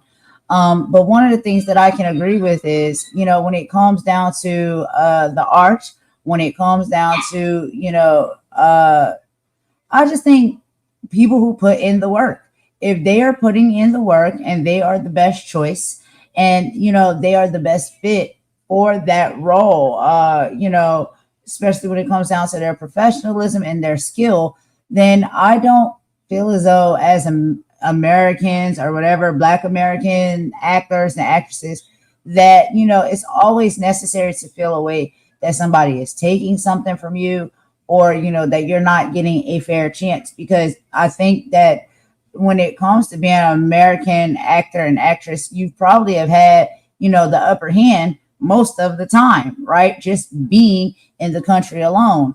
And so I just feel like if you put in the work and you have the talent and you have the skill and you fit whatever that part is or that role is that they're looking for in that show or that movie, then, okay, you'll get it. But if they see somebody else that fits it more or, puts in more work, effort, or, whatever it may be, whatever juice that they bring, what I'm saying, to the role or to the table or to the audition, then that's just another way that we are allowing ourselves to be divided, hate on one another, and beef and fight towards one another. I don't think that should be a thing. I don't think that's something that is, like you should say, oh, all of the UK actresses and actors are getting all of the major roles in American films. Okay, but, can there be possibly a reason for that? Well, let's break that down. Yeah, it could possibly be a reason for that. And sometimes the reason for that, and I'm just going to be 100% open and honest when it comes to that, there is a different way sometimes professionally that some people from other countries, unless we're talking about the UK, so let's just keep it, focused on the UK. There's a level of like professionalism sometimes and poise and, things that they bring to the table and that they carry amongst themselves when it comes to doing film, television, whatever, like whatever job or whatever position it may be. And yes, I do understand that a lot of the times it is different because we do grow up in two different countries. We are accustomed to two different backgrounds and way of life and way of thinking. And I have to be honest that a lot of us here in the United States, African Americans or, Black Americans, whatever it is you want to call them, we are very spoiled and entitled, right? Because a lot of, the opportunities and things that we are granted and warranted here in our country, we take for granted. And, sometimes people from other countries, they understand that those might not be things that come so easily to them. So they do work, a lot harder and put in more effort or whatnot, when it is, they want to achieve or accomplish something. And sometimes I'm just going to be honest, as Americans, and not even just Black, but just Americans, period. in the United States. There are a lot of things that we take for granted. We have a lot of things that are afforded to us and given to us, you know, very easily and freely, that people in other countries may not necessarily easily be able to obtain or, you know, get their hands on. And so if they have and they see that, okay, if I go to, you know, America, I want to be in this movie and I want to do this and that, this is a excellent opportunity for me. I'm going to give it 110%. A lot of times us as Americans, despite our race, we don't give it 110% because we take a lot of the opportunities that we have here that we can benefit from here for granted. And people from other countries don't take those things for granted because it may not be always the case. And I can't speak for anybody from a different country, so please don't make it seem like I'm speaking for y'all or anything like that. But just from the conversations that I've held and I've had with some great, beautiful people that I've met that do reside and live in other countries, they have expressed to me that, you know, things do operate and move a little bit different in other countries. And one of the things that we, you know, always get down to the roots of and talk about is that there is a lot of privilege when it comes to being, you know, in the United States, in this country, and being an American, which, like I said, is nothing that I really take pride in. And I feel as though I'm better than anybody for, because the only reason why I am that is just, I just happen to be born here. That's it. You know, it's not like I got to make a choice and I feel as though this is the best choice and this is what I would select and this is where I would be. No, I just happen to be born in this country and that's it. But there's a lot of terrible things and disgusting things also that we are seeing, you know, especially when I do my political coverage, that we are witnessing that happens in the United States, in America, in this country as well, that other countries don't go through, and they don't have things set up and in place to operate that way in their country. So there are benefits in beauty, right? Big beauties and big benefits in a lot of other countries that just don't get highlighted and praised, you know, as they should.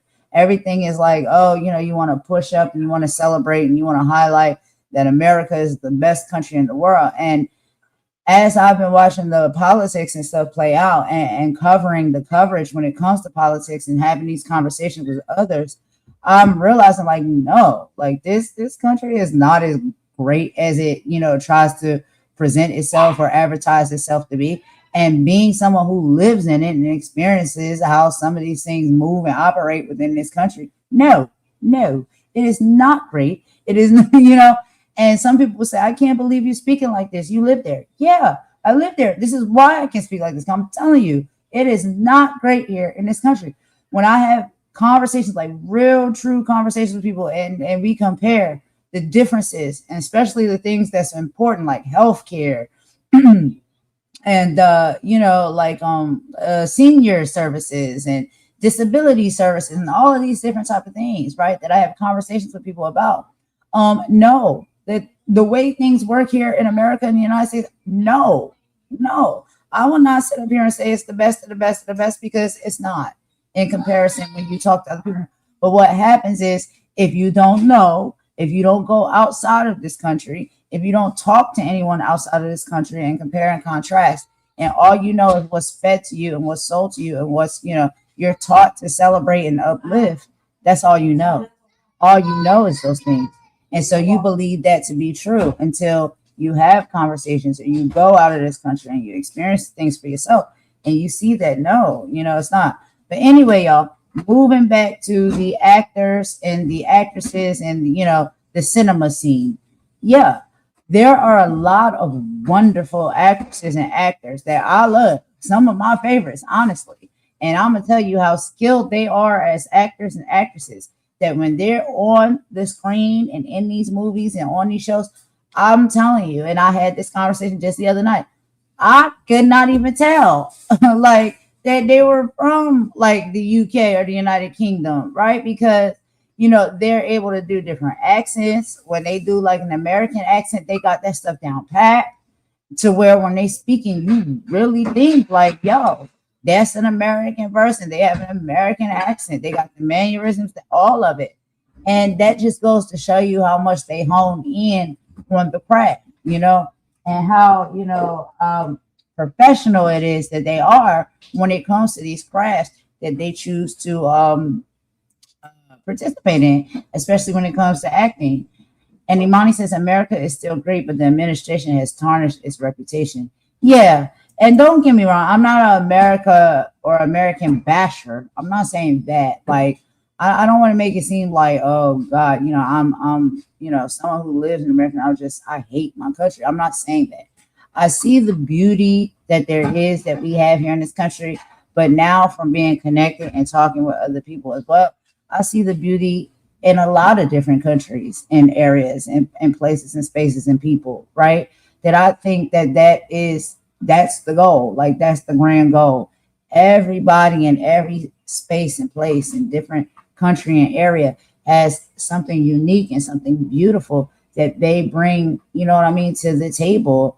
And, I just don't like that hierarchy. Like, I don't like the fact that for many, many of years, it's always been like, oh, America is the best country in the world. Why is that? When now we're getting to the nitty gritty details as to why that is. Well, this country snatches and steals a lot of things from other countries, or leverages and makes true deals with other countries and other country leadership so they can siphon all of the greatness out of their country and keep it all for us and leave them destitute and high and dry. And I don't think that type of stuff is, fair or right, because if you allow the greatness that originally was created and put on the land and the soil of other countries to remain in that country, and then even if you give them the tools and the education and the knowledge on how to utilize those assets and those things that they have already underneath their feet, then their country can be in a better position, in a better level, instead of someone from the outside seeing the greatness and the worth of what they have and coming in and ciphering it out, making shrewd deals to take most of it and leave them with fractions of it, and leave them destitute. So, but that's a whole political conversation, y'all. Let me stop. I do not know how to get away from talking about politics, for real. I swear, this is supposed to be entertainment. But anyway, that's just how my mind works, and because like being on YouTube, which I said is one of the things that I really, really love, and it has been a great experience because you get to meet so many beautiful people from around the world. If you don't get to travel physically as much as you want, if you don't got the money to do so, like, you can meet people still from all over the big, beautiful globe just virtually. That's the beauty of technology. That's what I love about it. And I love to sit down and just have these type of conversations with people that are from different countries and from different backgrounds and stuff like that, because I think it's beauty in it. And that's why it sucks to me that all this other stuff is going on, because I'm the last person that thinks or feels that way, that I want to isolate or cut any of those things out of my life. Those things are beautiful to me. Those are things that I want in my life. Why would I want to push that out? Why would I want to be somebody who talks against it, is hateful against it? I'm not. But let's keep going with the video, y'all, because y'all know I can talk. Playing Martin Luther King in Selma. Why didn't you call up Oprah Winfrey? Oprah Winfrey helped produce Selma. Not only that, Sister Ava DuVernay directed Selma art. So the producer black, the director black. If you got a problem with Brother David playing Dr. King in Selma, holler at Oprah, holler at Sister Ava. Why are you blaming Brother David for that? Now, I'm going to tell you this, Art. I did have a problem with Brother David playing Dr. King. Not because he's a British African. I love my British Africans. I had a problem with Brother David Ayalowo playing Dr. King in Selma because he is a snow bunny hopper. He is married to a white woman, and I have a problem with any black man playing any black hero.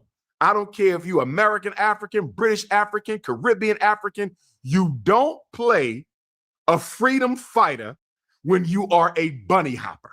So I didn't want him playing it because he got a white wife, but he did a good job.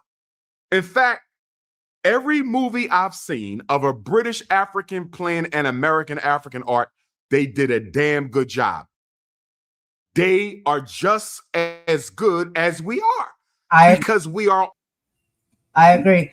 The only thing that I disagree when it comes to Umar about, and child, if you let these people tell it, they won't think that's true. But the only thing that I disagree when it comes to Umar about is when he has, you know, these his thoughts and his feelings and his opinions, which he's very welcome to have when it comes to relationships and dating and you know all of that stuff. As far as saying that basically, you know, certain races should just date within their own race. I've never been somebody who stood for that. I've never been somebody who thinks that that's true. I've never thought any of these things. This is why it really it really rubs me the wrong way when I hear people talking about me and my character on this YouTube platform as far as what they feel or what they think that I stand for and I don't stand for. I've never been that type of person who says, oh, we only are supposed to date within our own race. I've never said that. I've never felt that way. And I don't think that that's true. I know that when it comes to that, it ups the ante and makes things a little bit more complicated within the relationship dynamic. And I think it should be handled with care and education and love and all of those things, just like any other type of relationship, right? Whether you're within your race or you're not. But I do think it takes a little bit more sometimes if you are dating someone who is outside of your race, because you have to do the work and put in the work if you really love and care for that person to fully understand, you know, their heritage, their background, their nationality, their struggles, you know, all of those things, right? If you love and care about that person, now you take that on when you get with that person. You know what I mean? Like that's a responsibility that you take on. Their struggle is your struggle, and vice versa, no matter what race you are, right? So if it is a biracial relationship, it's not just saying that, let's just say you're Caucasian and you're in a relationship with a black person, that the Caucasian person has to take on the African American person's struggle. Yes, you do. And you have to fully understand that and love them regardless and respect that and all that comes with it. But on the upside too, you also have to understand that when you were a Caucasian, but you have to understand their background and their life and what all may come along with, you know, them as well. So it is a give and a take. It is a push and a pull. It is a 50-50 situation when you are in a biracial relationship. I've always believed that and I've always said that. So, you know, I just can't. I am not. I will not and I will not allow people to sit up here and paint some type of narrative about me that I am a racist person or I'm a colorist person. None of these things are true.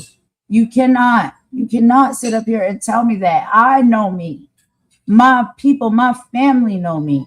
I don't move and operate like that. If you get to know me and you have a conversation with me, you will see that I'm not like that. But anyway, let's keep going. All Africans. No group is better than the other. I will say, though, if I was in a room with my British African actors, I would say, listen, do you love and respect your American African family? If they say, yes, I love and respect my American African family, I'm going to say, do you love and respect your American African ancestors? Yes, I love and respect my American African ancestors. In that case, Art, they can play whatever they want to play. But if they tell me, listen, I don't really rock with y'all, I don't really like y'all, I think I'm different from y'all, I don't know much about your struggle, your ancestors, I don't care to know, listen, I just want to act. Hell no, you can't play Harriet Tubman. Hell no, you can't play Dr. King. Hell no, you can't play Solomon Northrop. Hell no, you can't play Fred Hampton. Hell no, you can't play Afeni Shakur, Tupac's mom. If they got a problem with us, Art, they shouldn't be playing us. Straight up. Just like if I have a problem with South Africans, I ain't got no business playing Steve Biko. I got a problem with South Africans. I shouldn't be playing Robert Sobukwe in no movie. If I got a problem with my Congolese brothers and sisters, I ain't got no business starring as Patrice Lumumba in no movie. If I got a problem with my Kenyan African brothers and sisters, I ain't got no reason playing Dedan Kimathi or General Moriama of the Land and Freedom Army. If I got a problem with Haitian Africans, I can't play Jean-Jacques Dessalines or Macandal or Toussaint L'Ouverture. If I got a problem with Black Brazil, I ain't got no business playing Zumbi de Palmares. So if you got a problem with any branch of the African family, you should not, you cannot, you better not be playing their ancestors. Straight up. That goes for everybody. British African, American African, continental African. Nobody should be playing nobody's ancestors if you don't respect and love them people.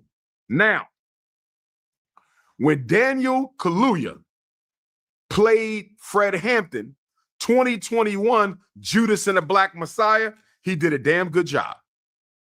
But guess what, Art? I had to clap back at him. In 2021, I clapped at Daniel Kaluuya, our Ugandan African brother. You know why? He was interviewed while working on the movie, right after the movie, and somebody asked him, Art, what is your opinion on the police brutality that American Africans are suffering from in the United States? And my brother Daniel Kaluuya, who I love and respect, you know what he said, Art? He basically said, I'm not here for that. Why do we have to talk about that? I was offended, bro. Don't you bring your ass over here and play my hero, Fred Hampton, who died and gave his life to fighting against police brutality as a member of the Black Panther Party for self-defense, and you get asked about police brutality. This is right after George Floyd, Art. This is right around George Floyd. And you say, wow, we got to talk about that? Nah, bro.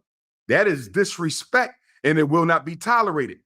Now, to his credit, allegedly, I was told that the good brother Daniel Kaluuya cleaned it up. He made amends for what he said. He didn't mean for it to sound like that. Whatever the case may be, I always give everybody one chance to get it right.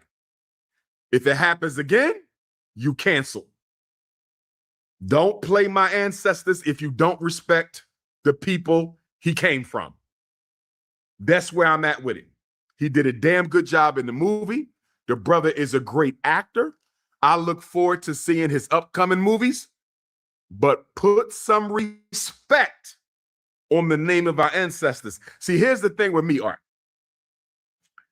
I don't care about the non-ancestor roles. I don't care about that. Idris Elba, another great actor who I love and respect.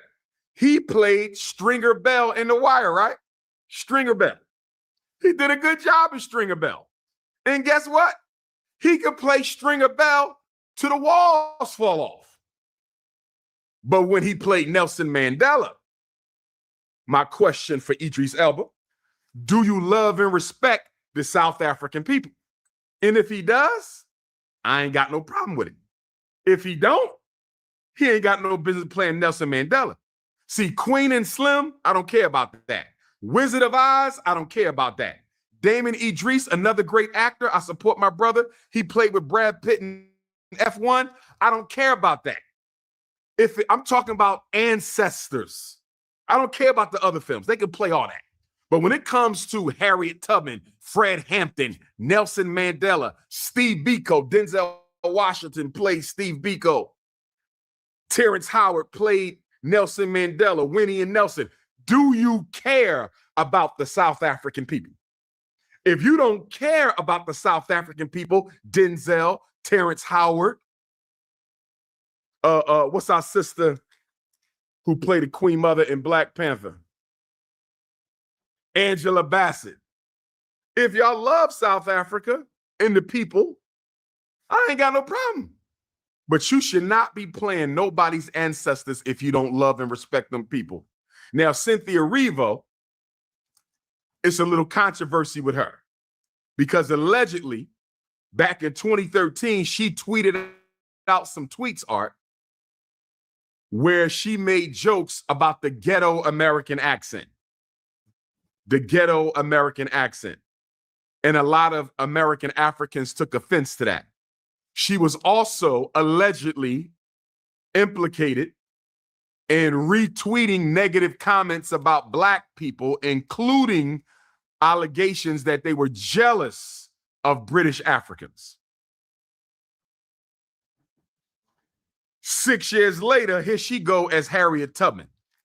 So that one caught a lot of backlash because you actually participated, allegedly, in a slander campaign against the American African people, and then you turned around and took the role of our greatest female ancestor from this side of the water. But Cynthia Erivo cleared it up. She said she didn't say it like that. She said she didn't mean it like that. So if Cynthia Erivo is sincere in that, then guess what? I give her a pass. But if it happens again, you cancel. Just like I told Kevin Hart on that Netflix special. You sit there again and let them devils disrespect my sisters up there on that stage again, I'ma cancel your ass. And I love my brother, but I don't do disrespect. American Africans, I don't do disrespect. British Africans, I don't care. I am a Pan-Africanist. Everybody is held to the same standard. Now, here's the other point too, though, Art. They don't take all the Black roles. Jamie Foxx won an Oscar playing Ray Charles. Jamie Foxx is not a British African. Forrest Whitaker won an Oscar playing Idi Amin in The Last King of Scotland. Forrest Whitaker is not a British African. Denzel plays Steve Biko. Don Cheadle, Hotel Rwanda. Will Smith, Concussion. We've played Africans before. So we can't get mad at British Africans playing American African roles when we play African roles. So we can't be disingenuous, but here's the main thing I want to say though, Art. Here's the main thing I want to say. If we really care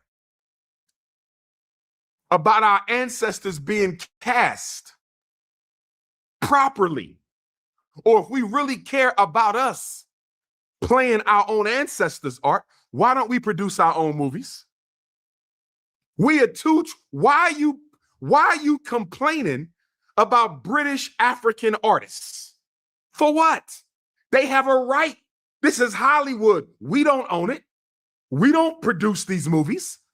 What you complaining for? Art, if we care that much, why don't we come together and produce a movie on Marcus Garvey? Produce a movie on Ida B. Wells. Produce a movie on George Washington Carver. Why are you waiting for white Hollywood to do it, Art? We got to stop sitting around spending our money on nonsense and begging for what we want. We got enough money. Tyler Perry got the largest movie studio in the country. One of them. If we go to Tyler Perry with a script and say, Tyler, we got our own actors. We want to do this ourselves. We just need you to help us out and let us use your space. I'm sure Tyler Perry would help us out, Art. So to me, this is not about Black British Africans who I love and respect. I'll be there August 1st for the reparations march in Brixton, London. They my people. Leave them alone. They just doing what they do. What, 6, 7 movies? That ain't the end of the world.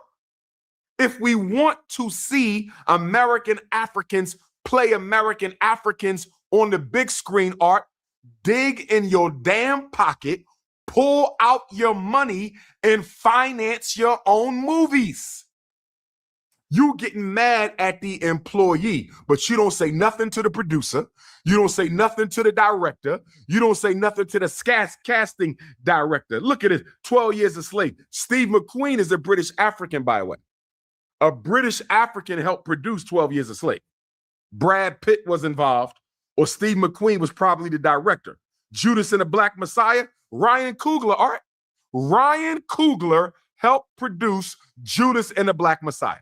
If you got a problem with Brother Daniel playing Fred Hampton, why don't you say something to Ryan Coogler? You got a problem with Selma, Oprah, and Ava. You got a problem with All Eyes on Me. You could have hollered at Benny Boom. You got a problem with our beautiful sister Naomi Aki playing Whitney Houston. then holla at Kasai Simmons. There's black people involved in every movie where a British African was cast as an American African. As far as I'm concerned, Art, we are all one people. We can play whatever we want. We can go wherever we want as long as we respect the community whose ancestor we are playing. Black power.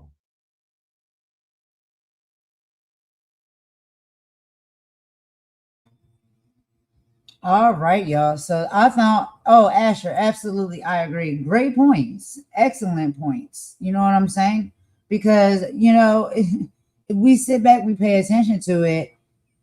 A lot of times, like when I hear Umar speak, I don't agree with everything all the time that he says, but a lot of the time, the things that he says, I really do agree with.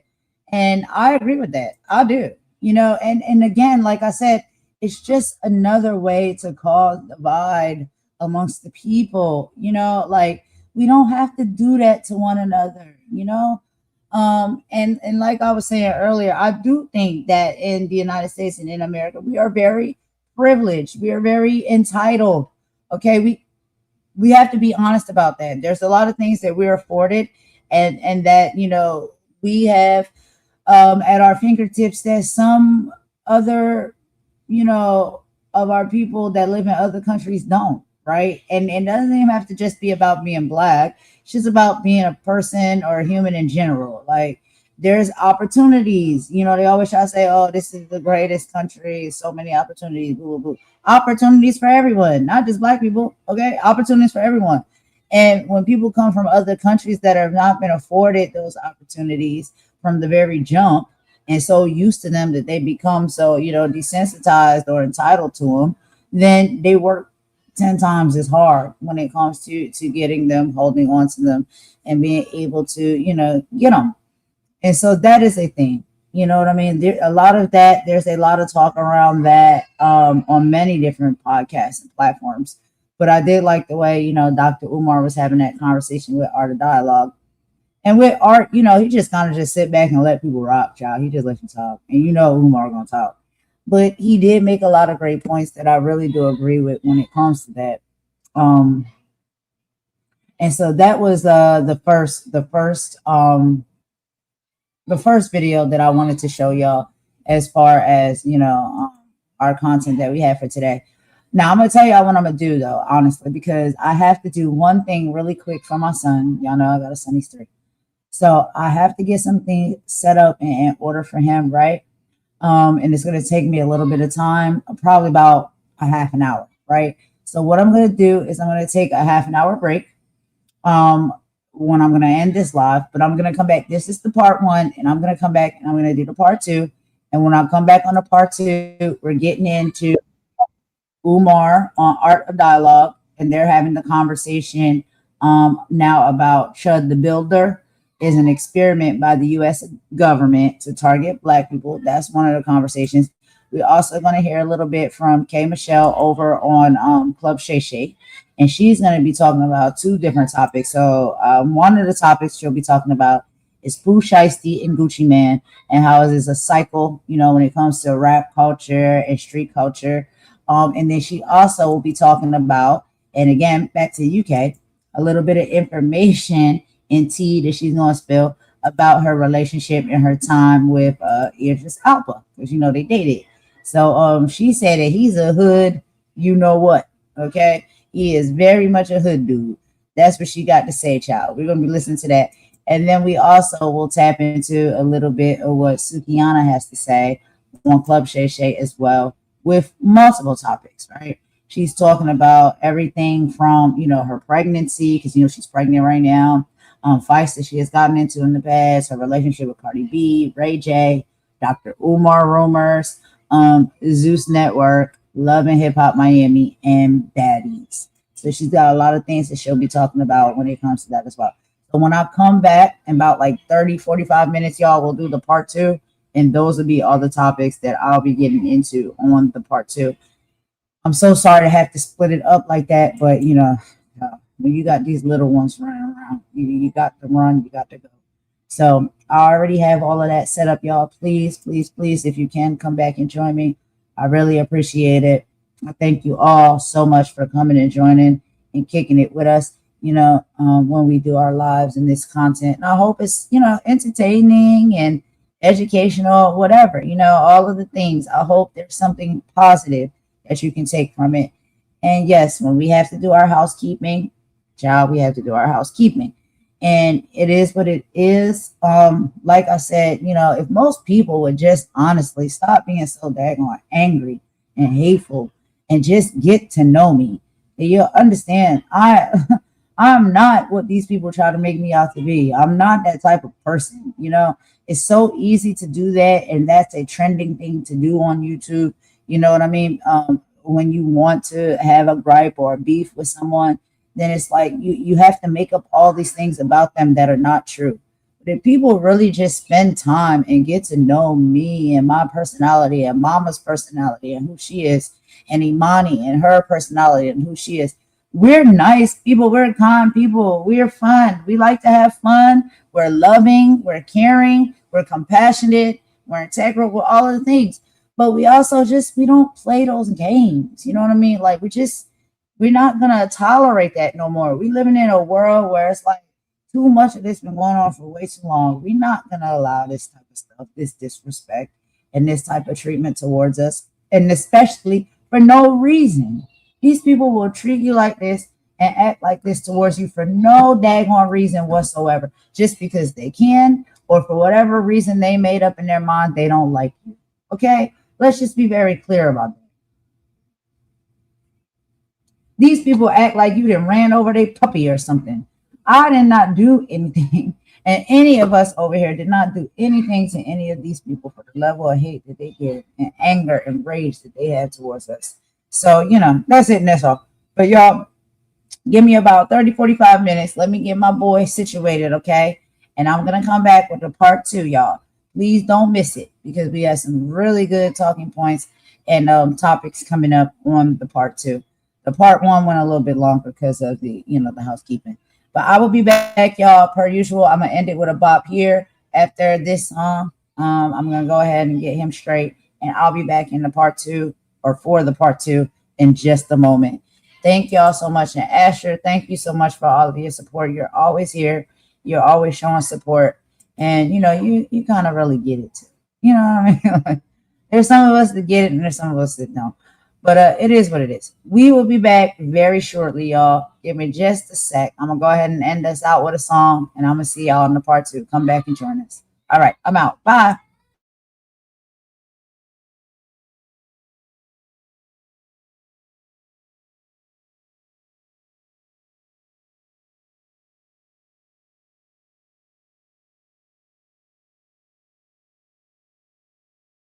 I told you stay entertained, stay distracted, stay divided. I said stay dangerous.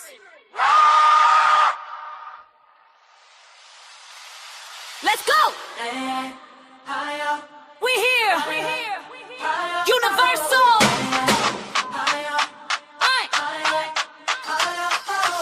You want the tea, you want the beef, you want the who said what? When it's time to build a life, you keep your big mouth shut. You binge watch chaos, call it keeping informed. But when it's time to grow, suddenly you're bored. Addicted to the circus, dancing for $1 bill. While they're harvesting your focus, popping every kind of pill. The real got you trapped, the digital lobotomy. You rattle, watch a dummy captain claim your sovereignty. You feel it, don't you? That pressure in your chest. Don't wait, let a whisper saying you were built for more than this. Breathe it in. High frequency, we don't vibrate low. Tuck the signal noise, let the real bliss bro. Wake up, stand tall, break the spell. We ain't building our minds in a digital cell. No walls. High frequency, crown don't tilt. Truth so heavy, make the weak ones wilt. If the numbers drop when the truth gets strong, then let them fall. We moving on. Yeah, they call it just contend, I call it control. If it numbs your spirit, it's a tax on your soul. You're arguing in comments about a rapper summer dress. Why it's suffocating slowly in the world of curated stress. Hate the woman who thinks for herself, who won't chase wild, wake up, tree stealth. Mama Golden Queen, 10 toes down in the mud. While you're tracing lights and spilling everybody's blood. Warrior! Are you entertained or enslaved? Choose. Are you informed or inflamed? Think.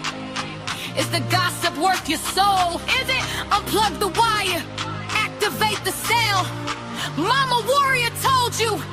The breeze is strong. How break the swing, beat don't vibrate low. Little noise, let the real ones grow. Feeling up, stand tall, break the spell. We ain't building our minds in a digital cell. High frequency, crown don't tilt. True soul heavy, make the weak ones wilt. Crucial. Have a leader, few who seen and rule a billion sleeping sheep. Not a sheep, and I'm a queen. If the numbers drop when the truth gets loud, don't see 'em. Or I'd rather have the crown than a brainless crowd. Cut 'em off from the mud to the throne, from silence, cause signal mama warrior, golden queen. Signal strong, static gun.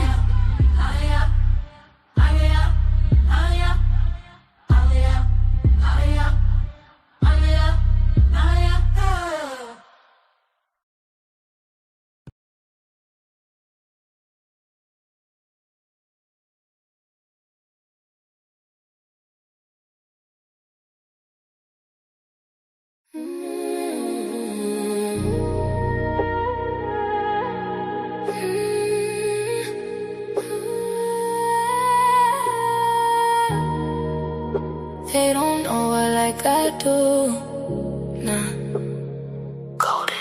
She moved through the city with her hair held high. Pretty brown skin with a storm inside. Everybody see the glow, they don't know the pressure. Smile so warm, but her heart no weather. Late nights riding while the skyline blur. Trying not to cry when the memories occurred. Had to learn fast, everybody ain't loyal. Some people love you long as they control you. Now she move careful, energy expensive. Too many fake vibes hiding in the friendship. Used to give love with her hands wide open. Now every scar got the whole vibe frozen. They don't know her like I. No, they don't know. She goes by golden, soft voice, deep soul, hope, aura glowing. She goes by golden. City lights dancing with her heart stay open. Long dark roads, but she still stay focused. Everybody watching, but they don't really know her. By golden. Too much grace with the games they throwing. Real love, rare soul spirits, they got it. Beautiful soul, but the pain left marks in it. Mirror tell the truth when the lights go dim. All the things she carry weight heavy within. She survived nights she don't even speak on. Still finding peace while the whole world ain't wrong. Funny how the love disappear when you're healing. Funny how the fate come around when you win. Now she trusts God more than people intend. Just cause smiles hot and being hidden the big. She's still soft-hearted but she way less naive. Can't keep pouring love where there's nothing received. Still dancing slow through the hurt and confusion. Trying not to lose herself chasing illusions. She survived the fire. Still glowing through the smoke. Still still dangerous. Still chosen. She goes by golden. Slow so deep made the whole room notice. Heavy lies couldn't break what was chosen. Still standing tall while the whole world folding. She goes by golden. Heartbreak turned to pens in the matter. Now the tears got rhythm when she's singing. And they still don't know her like that.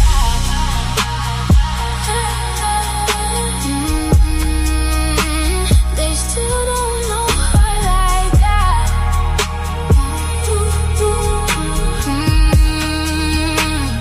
Spend too much time looking for love in strangers. Spend too much time. Spend too much time letting outside voices shake the mirror. But at the end of the night, when the lights fade, when the city cried, when the tears dried, we still got